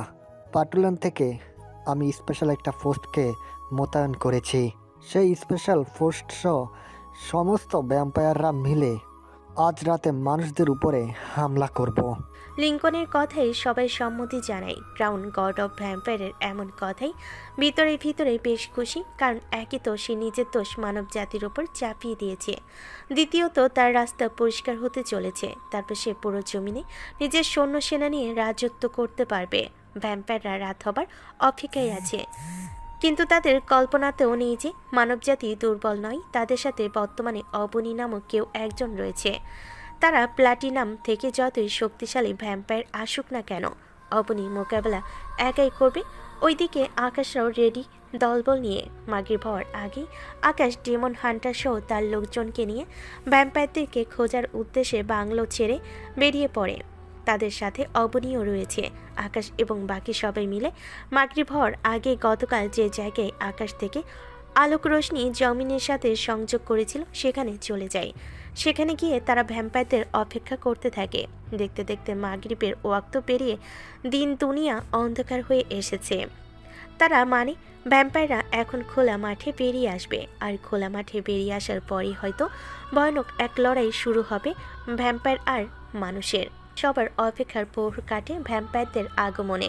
দিনের আলো নিভে গিয়ে অন্ধকার হওয়ার কিছু সময় পরে ভ্যাম্পায়াররা জমিনে সেই জায়গায় আকাশ থেকে তীব্র আলোক রোশনি এসে জমিনের সাথে সংযোগ করেছিল, এবং আকাশরা তাদের জন্য যেখানে অপেক্ষা করেছে সেই জায়গার কিছুটা দূরে একটা জায়গায় এসে একত্র হতে আরম্ভ করে। দেখতে দেখতে অগণিত ভ্যাম্পায়ার এসে একত্র হয়। তাদের সাথে সাথে প্লাটিনাম থেকে আসা দানব আকৃতির ভ্যাম্পায়ারগুলোও রয়েছে। তারা সবাই একত্র হয়ে মানুষদের উপর হামলা করবে। এমন সময় তারা তাদের নিকটবর্তী কোনো জায়গা থেকে মানুষের শরীরের ঘ্রাণ পেতে আরম্ভ করে। তাই তারা সবাই মিলে আশেপাশের মানুষদের খোঁজ করতে আরম্ভ করে। মানুষের খোঁজ করতে করতে তারা সেই জায়গায় এসে পৌঁছায় যেখানে আকাশরা তাদের জন্য অপেক্ষা করছিল। সেই জায়গায় এসে আকাশদেরকে দেখে গড অফ ভ্যাম্পায়াররা মাথা পুরো বিগড়ে যায়, কারণ তাদের সঙ্গী রুস্তমের হত্যাকারী তার চোখের সামনে দাঁড়িয়ে আছে। গড অফ ভ্যাম্পায়ারদের মধ্যে থেকে লিঙ্কন বাকি সমস্ত ভ্যাম্পায়ারদেরকে আদেশ করে, তোরা সবাই এদের উপরে ঝাঁপিয়ে পড়, আর পাটুলানের লোকজন তোরা আমার সাথেই থাক। রুস্তমের হত্যাকারী আমাদের সামনে দাঁড়িয়ে আছে। আমাদের আর কষ্ট করে তাদেরকে খুঁজে বের করতে হবে না। তোরা এদের উপরে হামলা করে সব কটা রক্ত শুষে নে। লিঙ্কন নামক গড অফ ভ্যাম্পায়ারের কথা মতন সবাই আকাশদের উপর ঝাঁপিয়ে পড়ার উদ্দেশ্যে তাদের দিকে তেড়ে ফুঁড়ে যেতে আরম্ভ করে। অপরদিকে আকাশরাও পরিপূর্ণ রেডি হয়ে আছে ভ্যাম্পায়ারদেরকে মারার জন্য। কিন্তু একটু আগের বলা গড অফ ভ্যাম্পায়ারের কথাটা আকাশ শুনে ভাবতে আরম্ভ করে যে লিঙ্কন কোন রুস্তমের হত্যাকারী বলে মনে করছে তাদেরকে, তা তো রুস্তম নামক কাউকে হত্যা করেনি। তাহলে লিঙ্কন তাকে কোন রুস্তমের হত্যাকারী বানাচ্ছে? আকাশ বিষয়টা নিয়ে চিন্তাভাবনা করতে আরম্ভ করে, কিন্তু ভ্যাম্পায়াররা আকাশের চিন্তাভাবনার অবসান ঘটিয়ে তাদের একদম কাছাকাছি চলে আসে। তাদের উপর হামলা করার জন্য। আকাশের লোকজনও ভ্যাম্পায়ারদের দিকে আল্ট্রা ভায়োলেট কিরণে তৈরি গুলি দ্বারা ফায়ার করতে আরম্ভ করে। এতে করে অনেক ভ্যাম্পায়ার জ্বলে পড়ে ছাই হয়ে যায়। তবে ভ্যাম্পায়ারের সংখ্যা এত বেশি যে তাদেরকে আকাশের লোকজন গুলি ছুড়লেও আটকে রাখতে পারে না। তারা তীব্র গতিতে সবার দিকে তেড়ে আসতে শুরু করে। পাশ থেকে দাঁড়িয়ে অবনী এইরূপ দৃশ্য দেখে একাই ভ্যাম্পায়ারদের দিকে অগ্রসর হতে আরম্ভ করে। তারপর ভ্যাম্পায়ারের একদল নিকটবর্তী হয়ে তাদের কজনের দিকে হাত উত্তোলন করে ইশারা করে। এতে করে ভ্যাম্পায়াররা অবনীর সামনে থেকে বহু দূরে গিয়ে ছিটকে পড়ে। অপর পাশ থেকে গড অফ ভ্যাম্পায়ার দুজন অবনীর এই দৃশ্য দেখে কিছুটা ঘাবড়ে যায়। তবে তারা ঘাবড়ে গেলেও হার মানতে রাজি নয়। তাই লিঙ্কন নামক গড অফ ভ্যাম্পায়ার ক্রাউন এবং প্ল্যাটিনাম থেকে আসা বড় বড় দানব আকৃতির ভ্যাম্পায়ারগুলোকে আদেশ করে, তোরা সবাই গিয়ে এদের উপরে আক্রমণ কর। আজ দেখি এরা কি করে আমাদের হাত থেকে বেঁচে ফিরে। ভ্যাম্পায়ার লিঙ্কনের আদেশে ক্রাউন এবং দানব আকৃতির ভ্যাম্পায়ারগুলো বাকি ভ্যাম্পায়ারদের সাথে মিলে আকাশের উপর হামলা করার জন্য তাদের দিকে এগিয়ে যেতে থাকে। যেটা দেখে অবনী তাদের সামনে নিজের অলৌকিক শক্তির দ্বারা একটা শক্তিশালী দেওয়াল দাঁড় করিয়ে দেয়। দেওয়াল দাঁড় করিয়ে দিয়ে সবাইকে সুরক্ষায় রেখে অবনী দেওয়াল ভেদ করে একই দেওয়ালের অপর প্রান্তে চলে যায়। আকাশ এবং বাকি সবাই অবনীর এমন কর্মকাণ্ড দেখে থতমত খেয়ে যায়। কিন্তু অবনীর মাথায় যে ভূত উদয় হয়েছে সেটা কেউ জানে না। অবনীর এমন কর্মকাণ্ডে সমস্ত ভ্যাম্পায়াররা মিলে এবার অবনীকে টার্গেট করে তার দিকে এগিয়ে আসে। এমন সময় অবনী হুট করে অদৃশ্য হয়ে গড অফ ভ্যাম্পায়ার লিঙ্কনের একদম সামনে চলে যায়। তারপর তার সামনে গিয়ে নিজের শক্তির প্রয়োগ করে লিঙ্কনের গলা চেপে ধরে তাকে হাতের ইশারায় হাওয়ায় ভাসিয়ে ফেলে। সমস্ত ভ্যাম্পায়ার অবনীর এই অদ্ভুত শক্তি দেখে যে যার মতন স্থিরভাবে দাঁড়িয়ে পড়ে। তখনই অবনী লিঙ্কনকে বলে, এই নিকৃষ্ট প্রজাতির লিডার, তোরা কি কারণে মানুষের উপরে হামলা করতে শুরু করেছিস শুনি? মানুষ তোদের কি ক্ষতি করেছে? আর বিশেষ করে আমার প্রিয় মানুষটার উপরে তোরা হামলা করেছিস কেন? অবনী লিঙ্কনের গলা চেপে ধরে। লিঙ্কন সুস্থ স্বাভাবিকভাবে শ্বাস নিতে পারছে না। সে মুরগি জবে কোলে যেভাবে ছটফট করে সেভাবেই ছটফট করছে। তাই অবনী লিঙ্কনকে ছেড়ে দিয়ে আবারও বলে, নে, তোকে ছেড়ে দিলাম, এবার তুই শান্তভাবে আমার কথার উত্তর দে। না না হয়তো তোর অবস্থা নাজেহাল করে ছেড়ে দিব আমি। তোরা কি কারণে মানুষের উপরে হামলা করতে শুরু করেছিস? মানুষ তোদের কি ক্ষতি করেছে? আর বিশেষ করে আমার প্রিয় মানুষটা তোদের কি এমন ক্ষতি করেছে শুনি, যাতে করে তোরা সবাই মিলে আজ তার উপরে হামলা করতে যাচ্ছিলি? আমরা খামাকা মানুষের উপরে হামলা করি না। আমরা তো শত বছর ঘুমিয়ে কাটিয়ে দিই। মানুষের ক্ষতি করলে আমাদের সম্প্রদায়ের লোকজন নিজের আহারের তাগিদে করে। তবে আমরা তাদের জন্য রক্তজবা গাছ উৎপাদন করে রেখেছি, যাতে করে তাদের আহার করতে সমস্যা না হয় আর মানুষ মেরে রক্ত খেতে না হয়। তবে বর্তমানে মানুষ জাতি আমাদের একজন গড অফ ভ্যাম্পায়ারকে মেরে ফেলেছে, যার কারণে আমরা সবাই মিলে মানুষের উপরে হামলা করার উদ্দেশ্যে বের হয়েছি। এই নিকৃষ্ট ভ্যাম্পায়ার তোদের উপরে মানুষ খামোখা হামলা করতে যাবে কেন? মানুষের কি খেয়ে দিয়ে কাজ নেই যে তোদের মতো নরপশুর সাথে লাগতে যাবে? সেটা তারাই ভালো জানে। তবে তারা গড অফ ভ্যাম্পায়ারকে মেরেছে সেটা খালি জানি আমরা। তাই আমরা থামবো না, যাকেই সামনে পাবো তাকেই মেরে ফেলবো। শোন, সেটা আমি থাকতে কোনো দিনও হবে না। সব কয়টাকে জবাই করে একই গর্তে ফেলে আগুন জ্বালিয়ে দিব তোদের শরীরে। আর বিশেষ করে আমার প্রিয় মানুষের দিকে নজর দিলে না, তোদের অবস্থা দেখার মতো থাকবে না। এ মেয়ে, কিসের এত দেমাগ রে তোর? তুই কিসের ভিত্তিতে আমাদেরকে থ্রেট করছিস? দেমাগের তো এখনো কিছুই দেখিসনি। আমি দেমাগ দেখাতে শুরু করলে তোরা নিতে পারবি না। আর বাকি রইল থ্রেট করা। শোন, আমি তোদের থ্রেট করছি না, আর করবও না। আমি যা করব সব কাজে করব।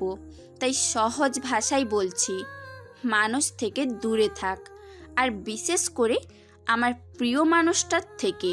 আমরা রুস্তমের খুনিকে মেরে তারপর আবার ঘুমিয়ে পড়ব। রুস্তমের খুনিকে না মারা পর্যন্ত আমরা কেউ শান্ত হব না। ঠিক আছে, তোরা তোদের বদলা নে, তবে আমি প্রমাণ করে দিচ্ছি তোরা যাদের পিছনে লেগেছিস তাদের থেকে কেউ রুস্তমের হত্যাকারী না। আমাদেরও প্রমাণ চাই।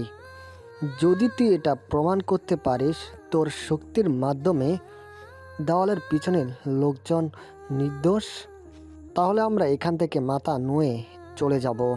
কারণ আমাদেরও ইচ্ছা নেই অহেতুক মানুষের প্রাণ নেওয়ার।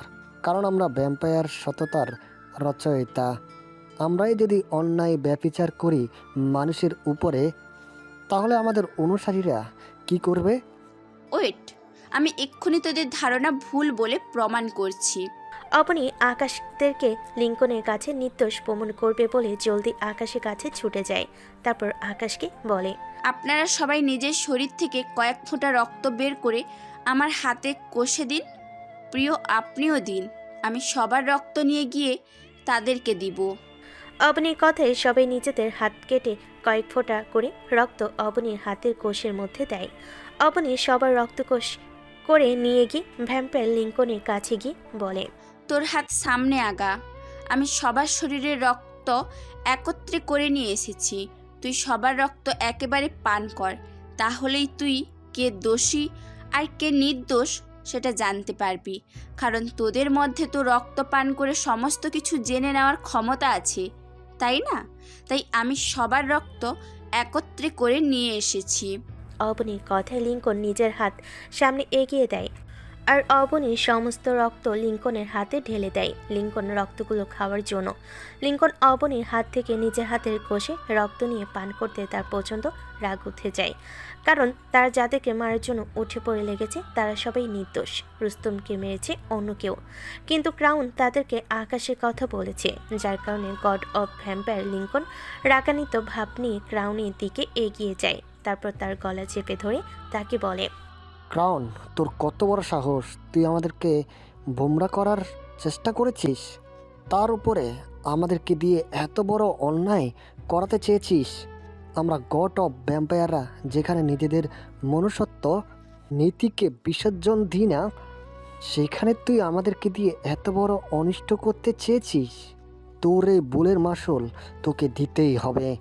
তবে তার আগে রুস্তমের হত্যাকারীকে তুই সত্যি করে বল। প্রিন্স, আমাদের উপরেও এরা হামলা করেছিল, তাই ভেবেছি তারাই হয়তো আমাদের রুস্তম প্রিন্সকে মেরেছে। কিন্তু বর্তমানে যেহেতু তারা নির্দোষ প্রমাণিত হয়েছে, তাহলে এর পেছনে অন্য কারো হাত আছে। জলদি রুস্তমের হত্যাকারীকে আমার চোখের সামনে দেখতে চাই। আমরা এখন গিয়ে ঘুমিয়ে পড়ব। আগামী 24 ঘন্টার মধ্যে রুস্তমের হত্যাকারীকে খুঁজে নিয়ে এসে আমাদের সামনে বলি দিয়ে তার অপবিত্র রক্ত আমাদেরকে ঘুম থেকে জাগ্রত করে পান করাবি। এরপর তোর কী শাস্তি হবে সেটা আমরা ঠিক করব। আর না হয় 24 ঘন্টার মধ্যে রুস্তমের হত্যাকারীকে খুঁজে বের করতে না পারিস, তাহলে তোর বলি ছড়িয়ে দিব আমি।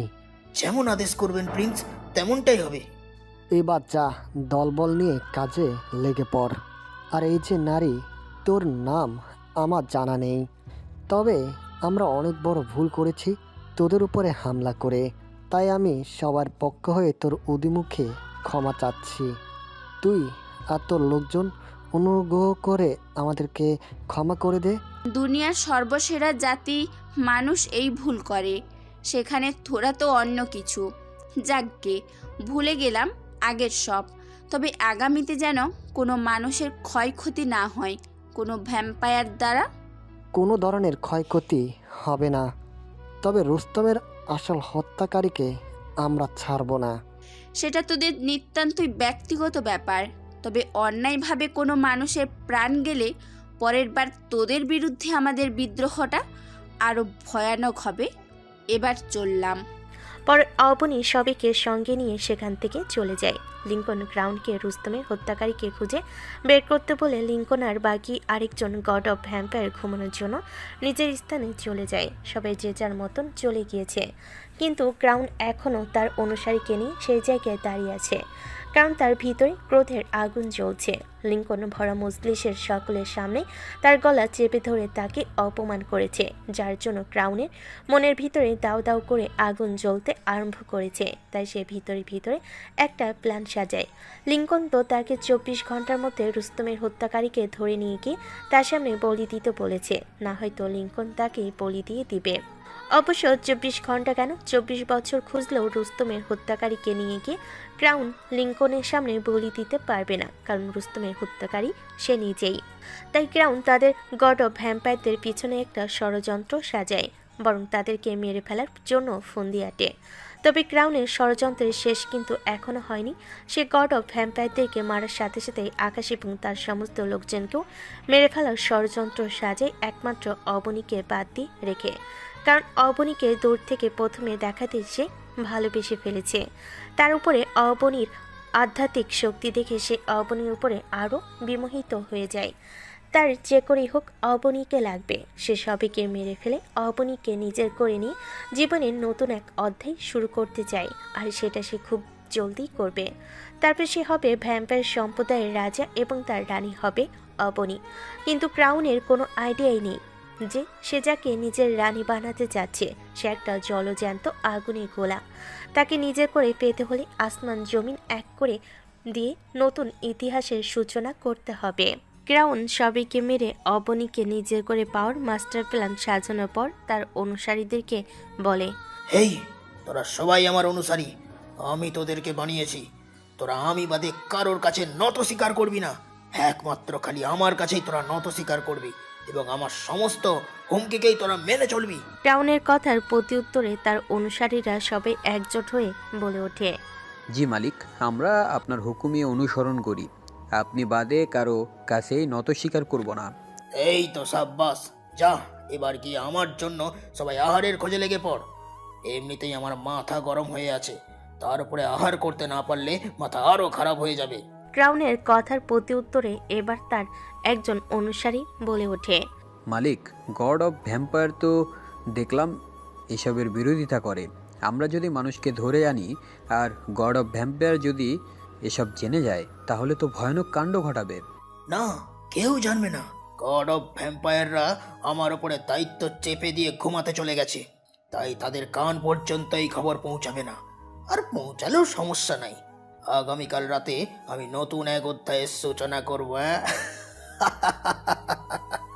আর তারপর থেকে আমার কথার উপরে কেউ কথা বলবে না বা আমার আদেশ কেউ অমান্য করবে না, এমন কেউ থাকবে না।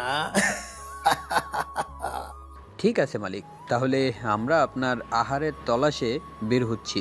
ক্রাউনের অনুসারী সবাই ক্রাউনের আদেশ মোতাবেক মানুষের উপর হামলা করতে রাস্তায় বেরিয়ে পড়ে।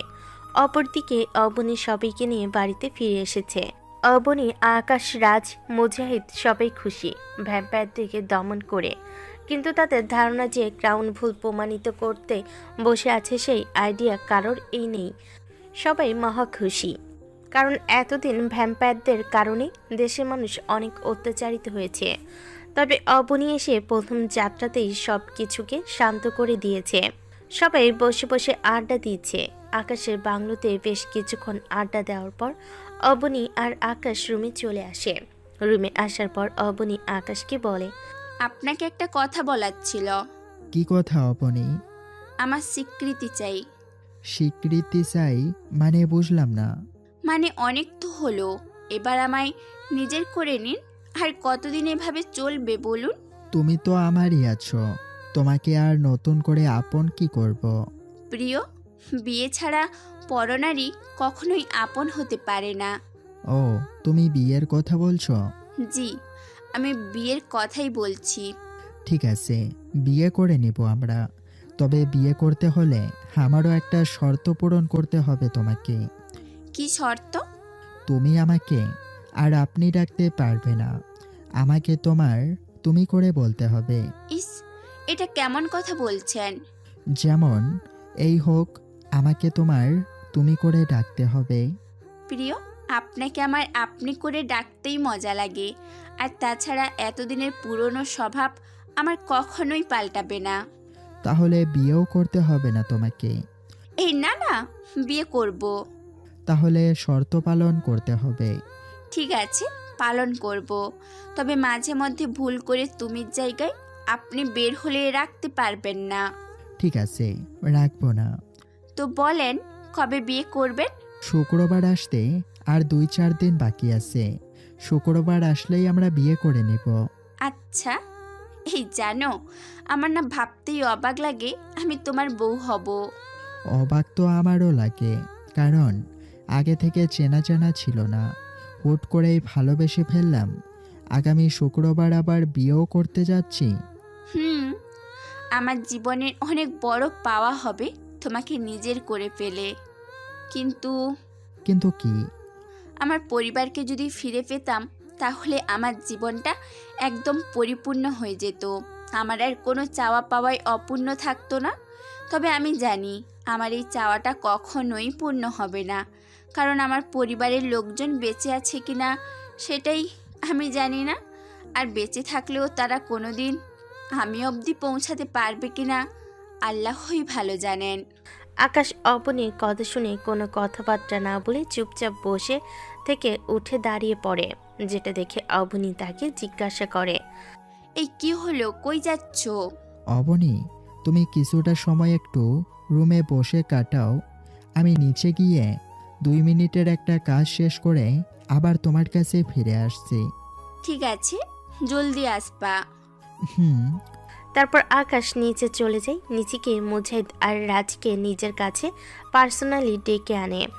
রাজ আর মুজাহিদ, তোরা দুজন আমার হাসি খুশি চেহারা দেখে অবশ্যই বুঝতে পারছিস অবনীকে ফিরে পেয়ে আমি কতটা আনন্দে আছি। আকাশের কথার প্রতি উত্তরে রাজ বলে ওঠে, ভাই সেই কথা কি আর নতুন করে আমাদের বলতে হবে? দেখ, আমি আর অবনী আসছি শুক্রবারে বিয়ে করব, কিন্তু বেচারের একটা জিনিস অনেক মন খারাপ। কি জিনিস ভাই? রাজ, মেয়েটা তার হারিয়ে যাওয়া পরিবারের জন্য কষ্ট পাচ্ছে। তাই আমি চাই আগামী শুক্রবার আমাদের বিয়ে হওয়ার আগেই তুই আর মুজাহিদ মিলে অবনীর মা বাবাকে খুঁজে বের করবি, যদি তারা জীবিত থাকে। ভাই আপনি একদম চাপ নেবেন না, আল্লাহ না করুক যদি তিনারা মরে না যান, তাহলে পাতাল রাজ্য থাকলেও সেখান থেকে তিনাদেরকে খুঁজে বের করবো আমরা। আগামীকাল হলেই অবনী ভাবির ছবি দিয়ে টিভি নিউজে হারানো বিজ্ঞপ্তি দেব ইনশাল্লাহ। আল্লাহ চাই তো ভাবির পরিবার পরিজনদের তিনি ফিরিয়ে দিবেন। যা করার কর, তবে ছবির কারণে যেন অবনীর কোনো ক্ষতি না হয়। আর সবচাইতে বড় কথা, অবনীর কান পর্যন্ত যেন এই খবরটা না পৌঁছায়। ভাই পৌঁছাবে না, এটা একদম গোপন থাকবে। এবার আমি রুমে গেলাম। মেয়েটা রুমে একা একা মন খারাপ করে বসে আছে হয়তো। ঠিক আছে ভাই। রাজ আর মুজাহিদের সাথে কথাবার্তা বলে রুমে চলে আসলাম। রুমে এসে দেখি অবনী মনমরা হয়ে বসে আছে। তাই অবনীর মন ভালো করতে কোনো চিন্তা ভাবনা ছাড়াই গিয়ে তাকে জড়িয়ে ধরে নিজের বাহুতে আগলে নিলাম। মেয়েটাকে নিজের বাহুতে আঁকড়ে দিতেই মেয়েটা হু হু করে কেঁদে উঠেছে, যেটা দেখে আমার পাষাণ অন্তরটাও কাঁপতে আরম্ভ করেছে। কিন্তু পরক্ষণেই মনে পড়ল সামনের মানুষটাকে সামলাতে হলে আগে নিজেকে সামলানো প্রয়োজন। তাই প্রথমে নিজেকে সামলে নিলাম। তারপর অবনীকে বললাম, অবনী কাঁদে না, আমি তোমার সামনে ঐশ্বর্যের সমস্ত সুখ শান্তি এনে স্তূপ করব।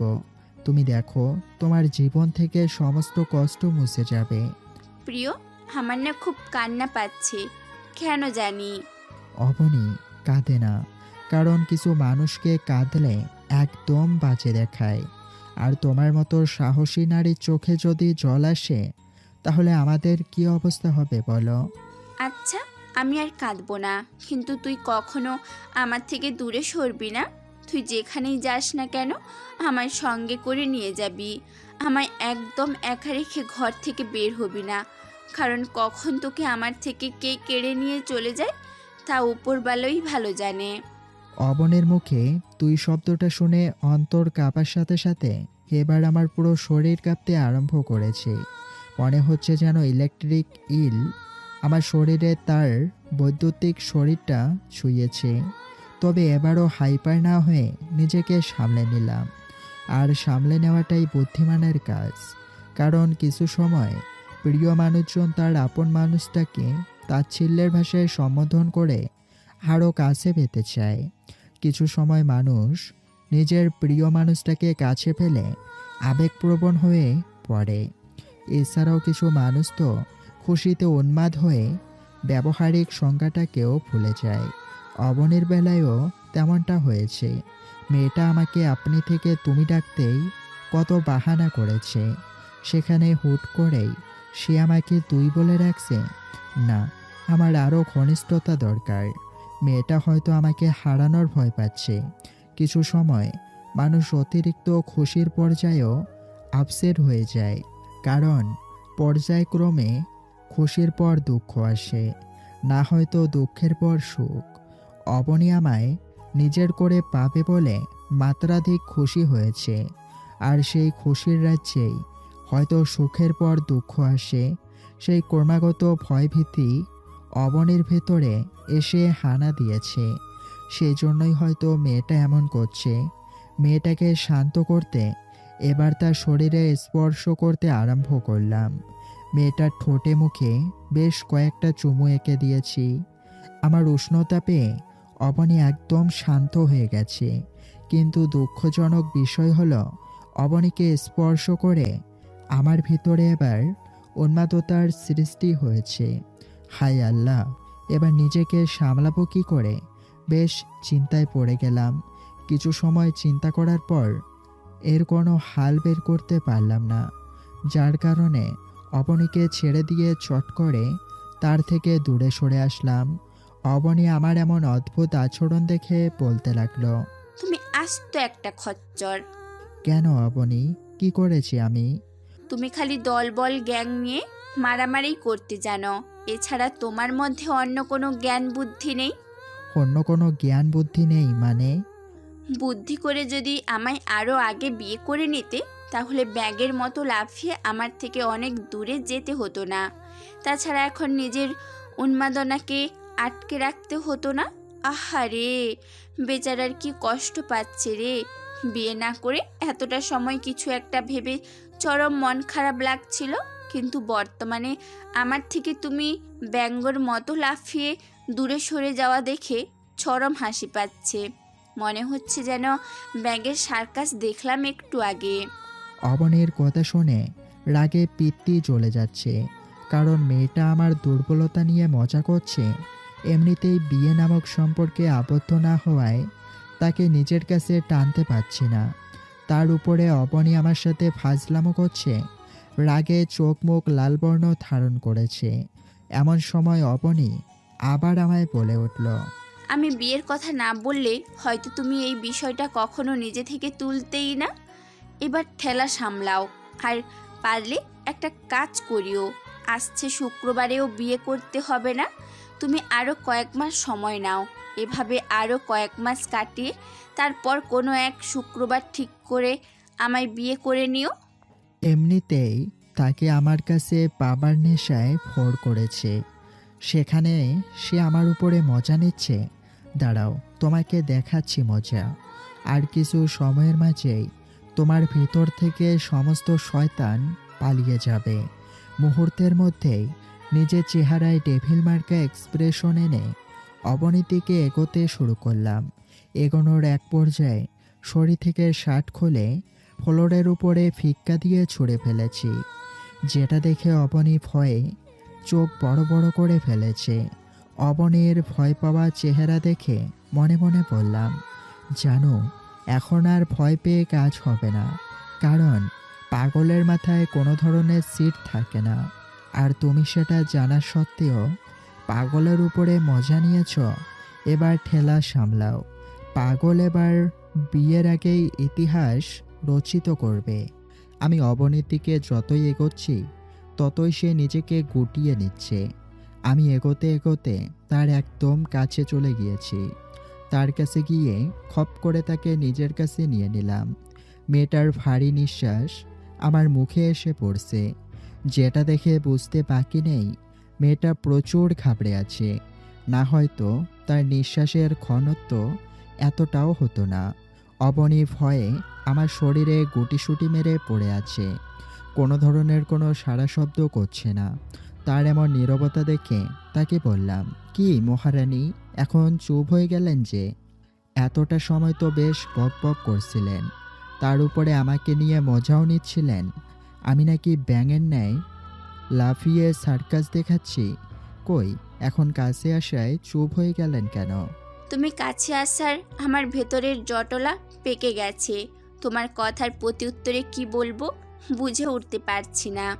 কাছে আসাতেই আপনার এই অবস্থা? তাহলে একটু পর যে ইতিহাস রচিত করব, তখন কি করবেন? জানি না কি করব, আমার মাথায় কিছুই কাজ করছে না। কাজ করতে হবে না, মাথায় জ্যাম আছে, জ্যামই থাকুক। তোমার জ্যাম ঠিক হতে হতে আমি নিজের কাজ সেরে নেই, তাহলে বিয়ের আগেই বিয়ের পরের কাজ সেরে যাবে। এই না না, এখন কিছু করিও না প্লিজ। তোমার প্লিজের খাতায় আগুন। আমি তোমায় ছাড়ছি না, আর তোমারও ক্ষমতা নেই আমাকে আটকানোর। এটা বলেই অবনীর কোমর থেকে হাত উঠিয়ে নিয়ে তার চুলের ভাঁজে হাত ঢুকিয়ে দিলাম। তারপর তাকে নিজের একদম নিকটে টেনে এনে তার ঘাড়ে চুমু খেতে আরম্ভ করলাম। মেয়েটা আমার এমন আচরণে ব্যাঙের ন্যায় ছটফট করছে। একটু আগে যেই মেয়ে কিনা আমায় ব্যাঙ বলেছে, এখন সেই মেয়েই ব্যাঙের মতো আচরণ করছে। অবনী নিজেকে আমার থেকে ছাড়িয়ে নেওয়ার বেশ চেষ্টা করছে, কিন্তু এই দুনিয়ায় প্রিয় মানুষকে কাছে পেলে কে ছাড়তে চায়? তাই অবনীকে আরও শক্ত করে জড়িয়ে ধরে তার শরীরের বিশেষ কয়েকটা অঙ্গে চুমু এঁকে দিয়েছি। আমার প্রতিটা স্পর্শে সে ভয়ানকভাবে কেঁপে ওঠার পাশাপাশি তার চোখে মুখে কেমন যেন একটা অস্থিরতার ছাপ ভেসে উঠেছে, যার কারণে তাকে ছেড়ে দিয়ে দূরে সরে গেলাম। যেটা দেখে সে আমায় জিজ্ঞেস করলো, কি হলো, দূরে সরে গেলে যে? তোমার তো ইচ্ছে পূরণ হয়নি এখনো। অবনী, আমি তোমার ভালোবাসার মানুষ। আমি কারোর অস্থিরতা বাড়িয়ে দেওয়ায় দায়িত্বরত হইনি, তাও আবার বিশেষ করে তোমার ক্ষেত্রে। অবনী, আমি তোমায় ভালোবাসি, তাই বলে যে জুলুম করব তেমন মানুষ কিন্তু আমি নই। আর আমি জানি আমি যাই করি তুমি আমায় কখনো বাধা দিবে না, কিন্তু তাই বলে যে আমি সেটার ফায়দা উঠাবো, এটা ভাবলে তুমি ভুল করবে। আর তাছাড়া তোমার অস্থিরতা আমাকে স্পষ্ট জানান দিচ্ছে তুমি এখনও তৈরি না, আর তৈরি থাকবেই বা কী করে? তোমার আমার সম্পর্ক তো এখনও বৈধতা পায়নি।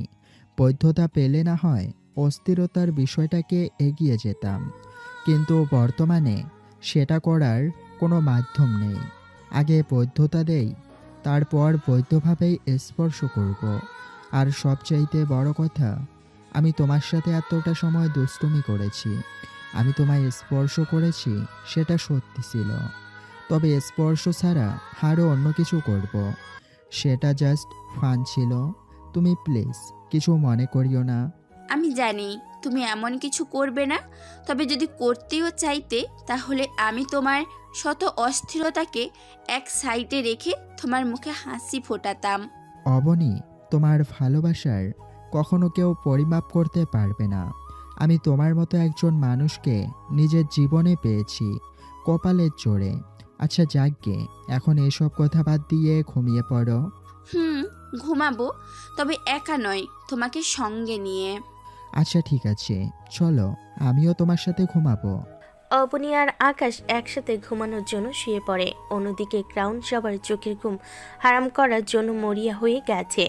সে রাতের বেলায় নিজের অনুসারীদেরকে নিয়ে মানুষজনের ঘরের ভিতর প্রবেশ করে। অনেক কয়েকজনকে নিজের শিকার বানিয়েছে, সবে মাত্র শুরু।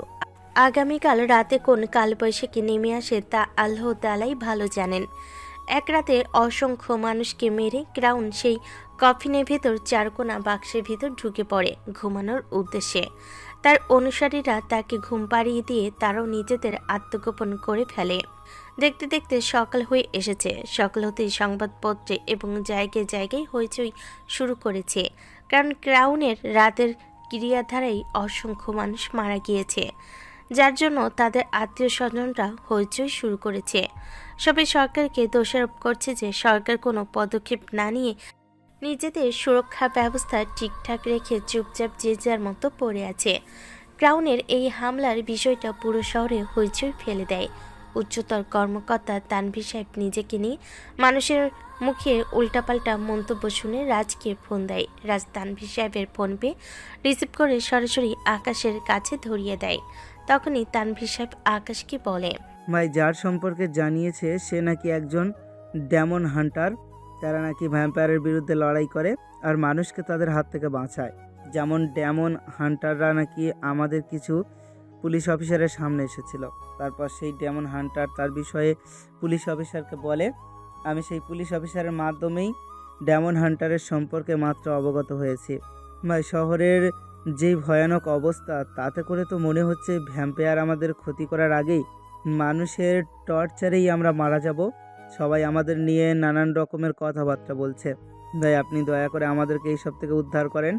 আপনি প্লিজ ভ্যাম্পায়ারের বিরুদ্ধে জোরালো কোনো অ্যাকশান নিন। প্রশাসনিক লোক লাগালে আমরা আপনাকে দিচ্ছি, অস্ত্রশস্ত্র লাগলে তাও দিচ্ছি। তাও প্লিজ আপনি এসব থেকে মুক্তি পাওয়ার একটা রাস্তা খুঁজে বের করুন।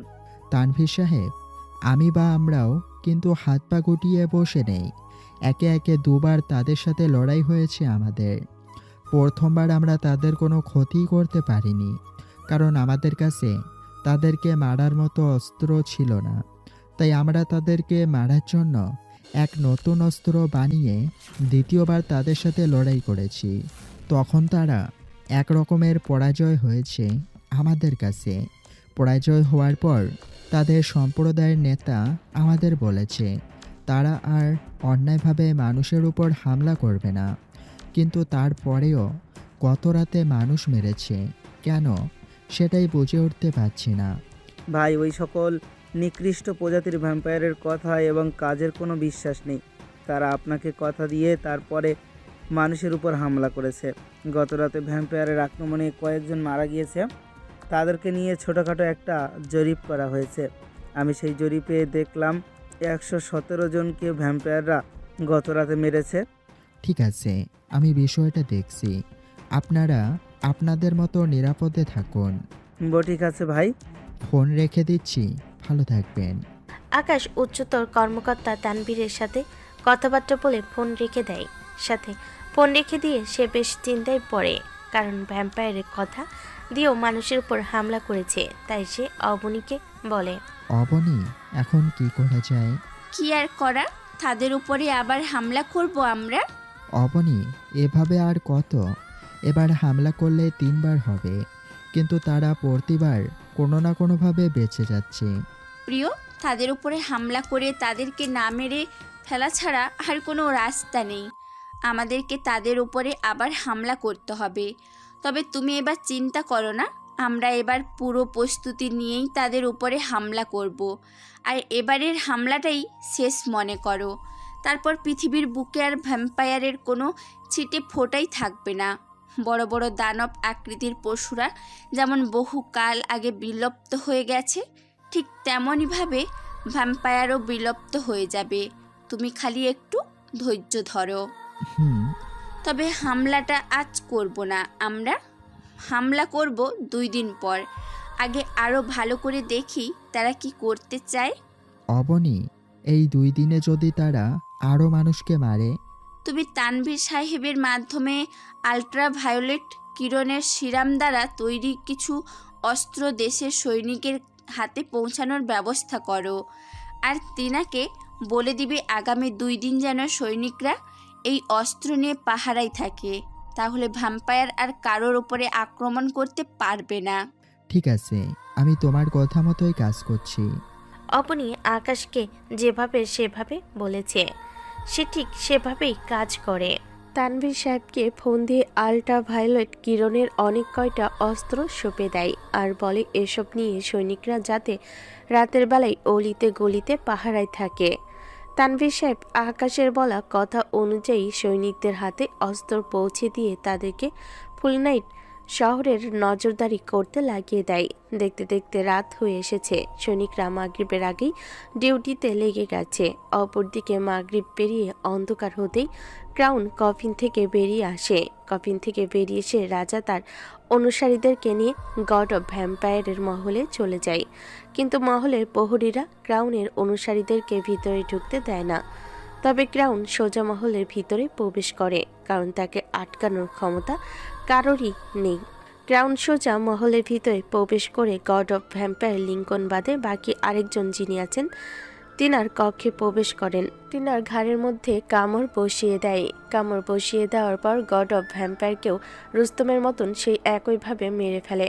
তারপর গড অব ভ্যাম্পায়ারের লাশে কোলে উঠিয়ে নিয়ে তিনার কক্ষ থেকে বেরিয়ে আসেন। গড অব ভ্যাম্পায়ার লাশ দেখে তাজ্জব হয়ে যায়। তখনই ক্রাউন সবাইকে উদ্দেশ্য করে বলে, আজ থেকে আমি গড অফ ভ্যাম্পায়ার। আজ থেকে তোরা সবাই আমারই অনুকরণ করবি, না হয়তো তোদের সব কয়টাকে মিলে তাদের সমাধি করে দেব। ক্রাউনের কথায় সবাই ভয়ে তার সামনে ঝুঁকে পড়ে। মহলের প্রহরী থেকে নিয়ে শুরু করে তার অনুসারী সবাই তাকে ইচ্ছাই হোক বা অনিচ্ছাই হোক গড অফ ভ্যাম্পায়ার বলে মেনে নেয়। অন্যদিকে আকাশ, অবনী এবং অনেকেই মিলে বাংলোর ডাইনিং রুমে এক জায়গায় বসে কথাবার্তা বলছে। এমন সময় হুট করে আকাশের বাংলোর গার্ডরা দৌড়ে এসে আকাশকে বলে, ভাই, বাংলোর বাইরে দানব আকৃতির কিছু ভ্যাম্পায়ার দাঁড়িয়ে আছে। তাদের হাবভাব দেখে মনে হচ্ছে তারা আমাদের উপরে হামলা করতে এসেছে। তাই আমরা দৌড়ে বাংলোর ভিতরে ঢুকে পড়েছি। কি? জি ভাই।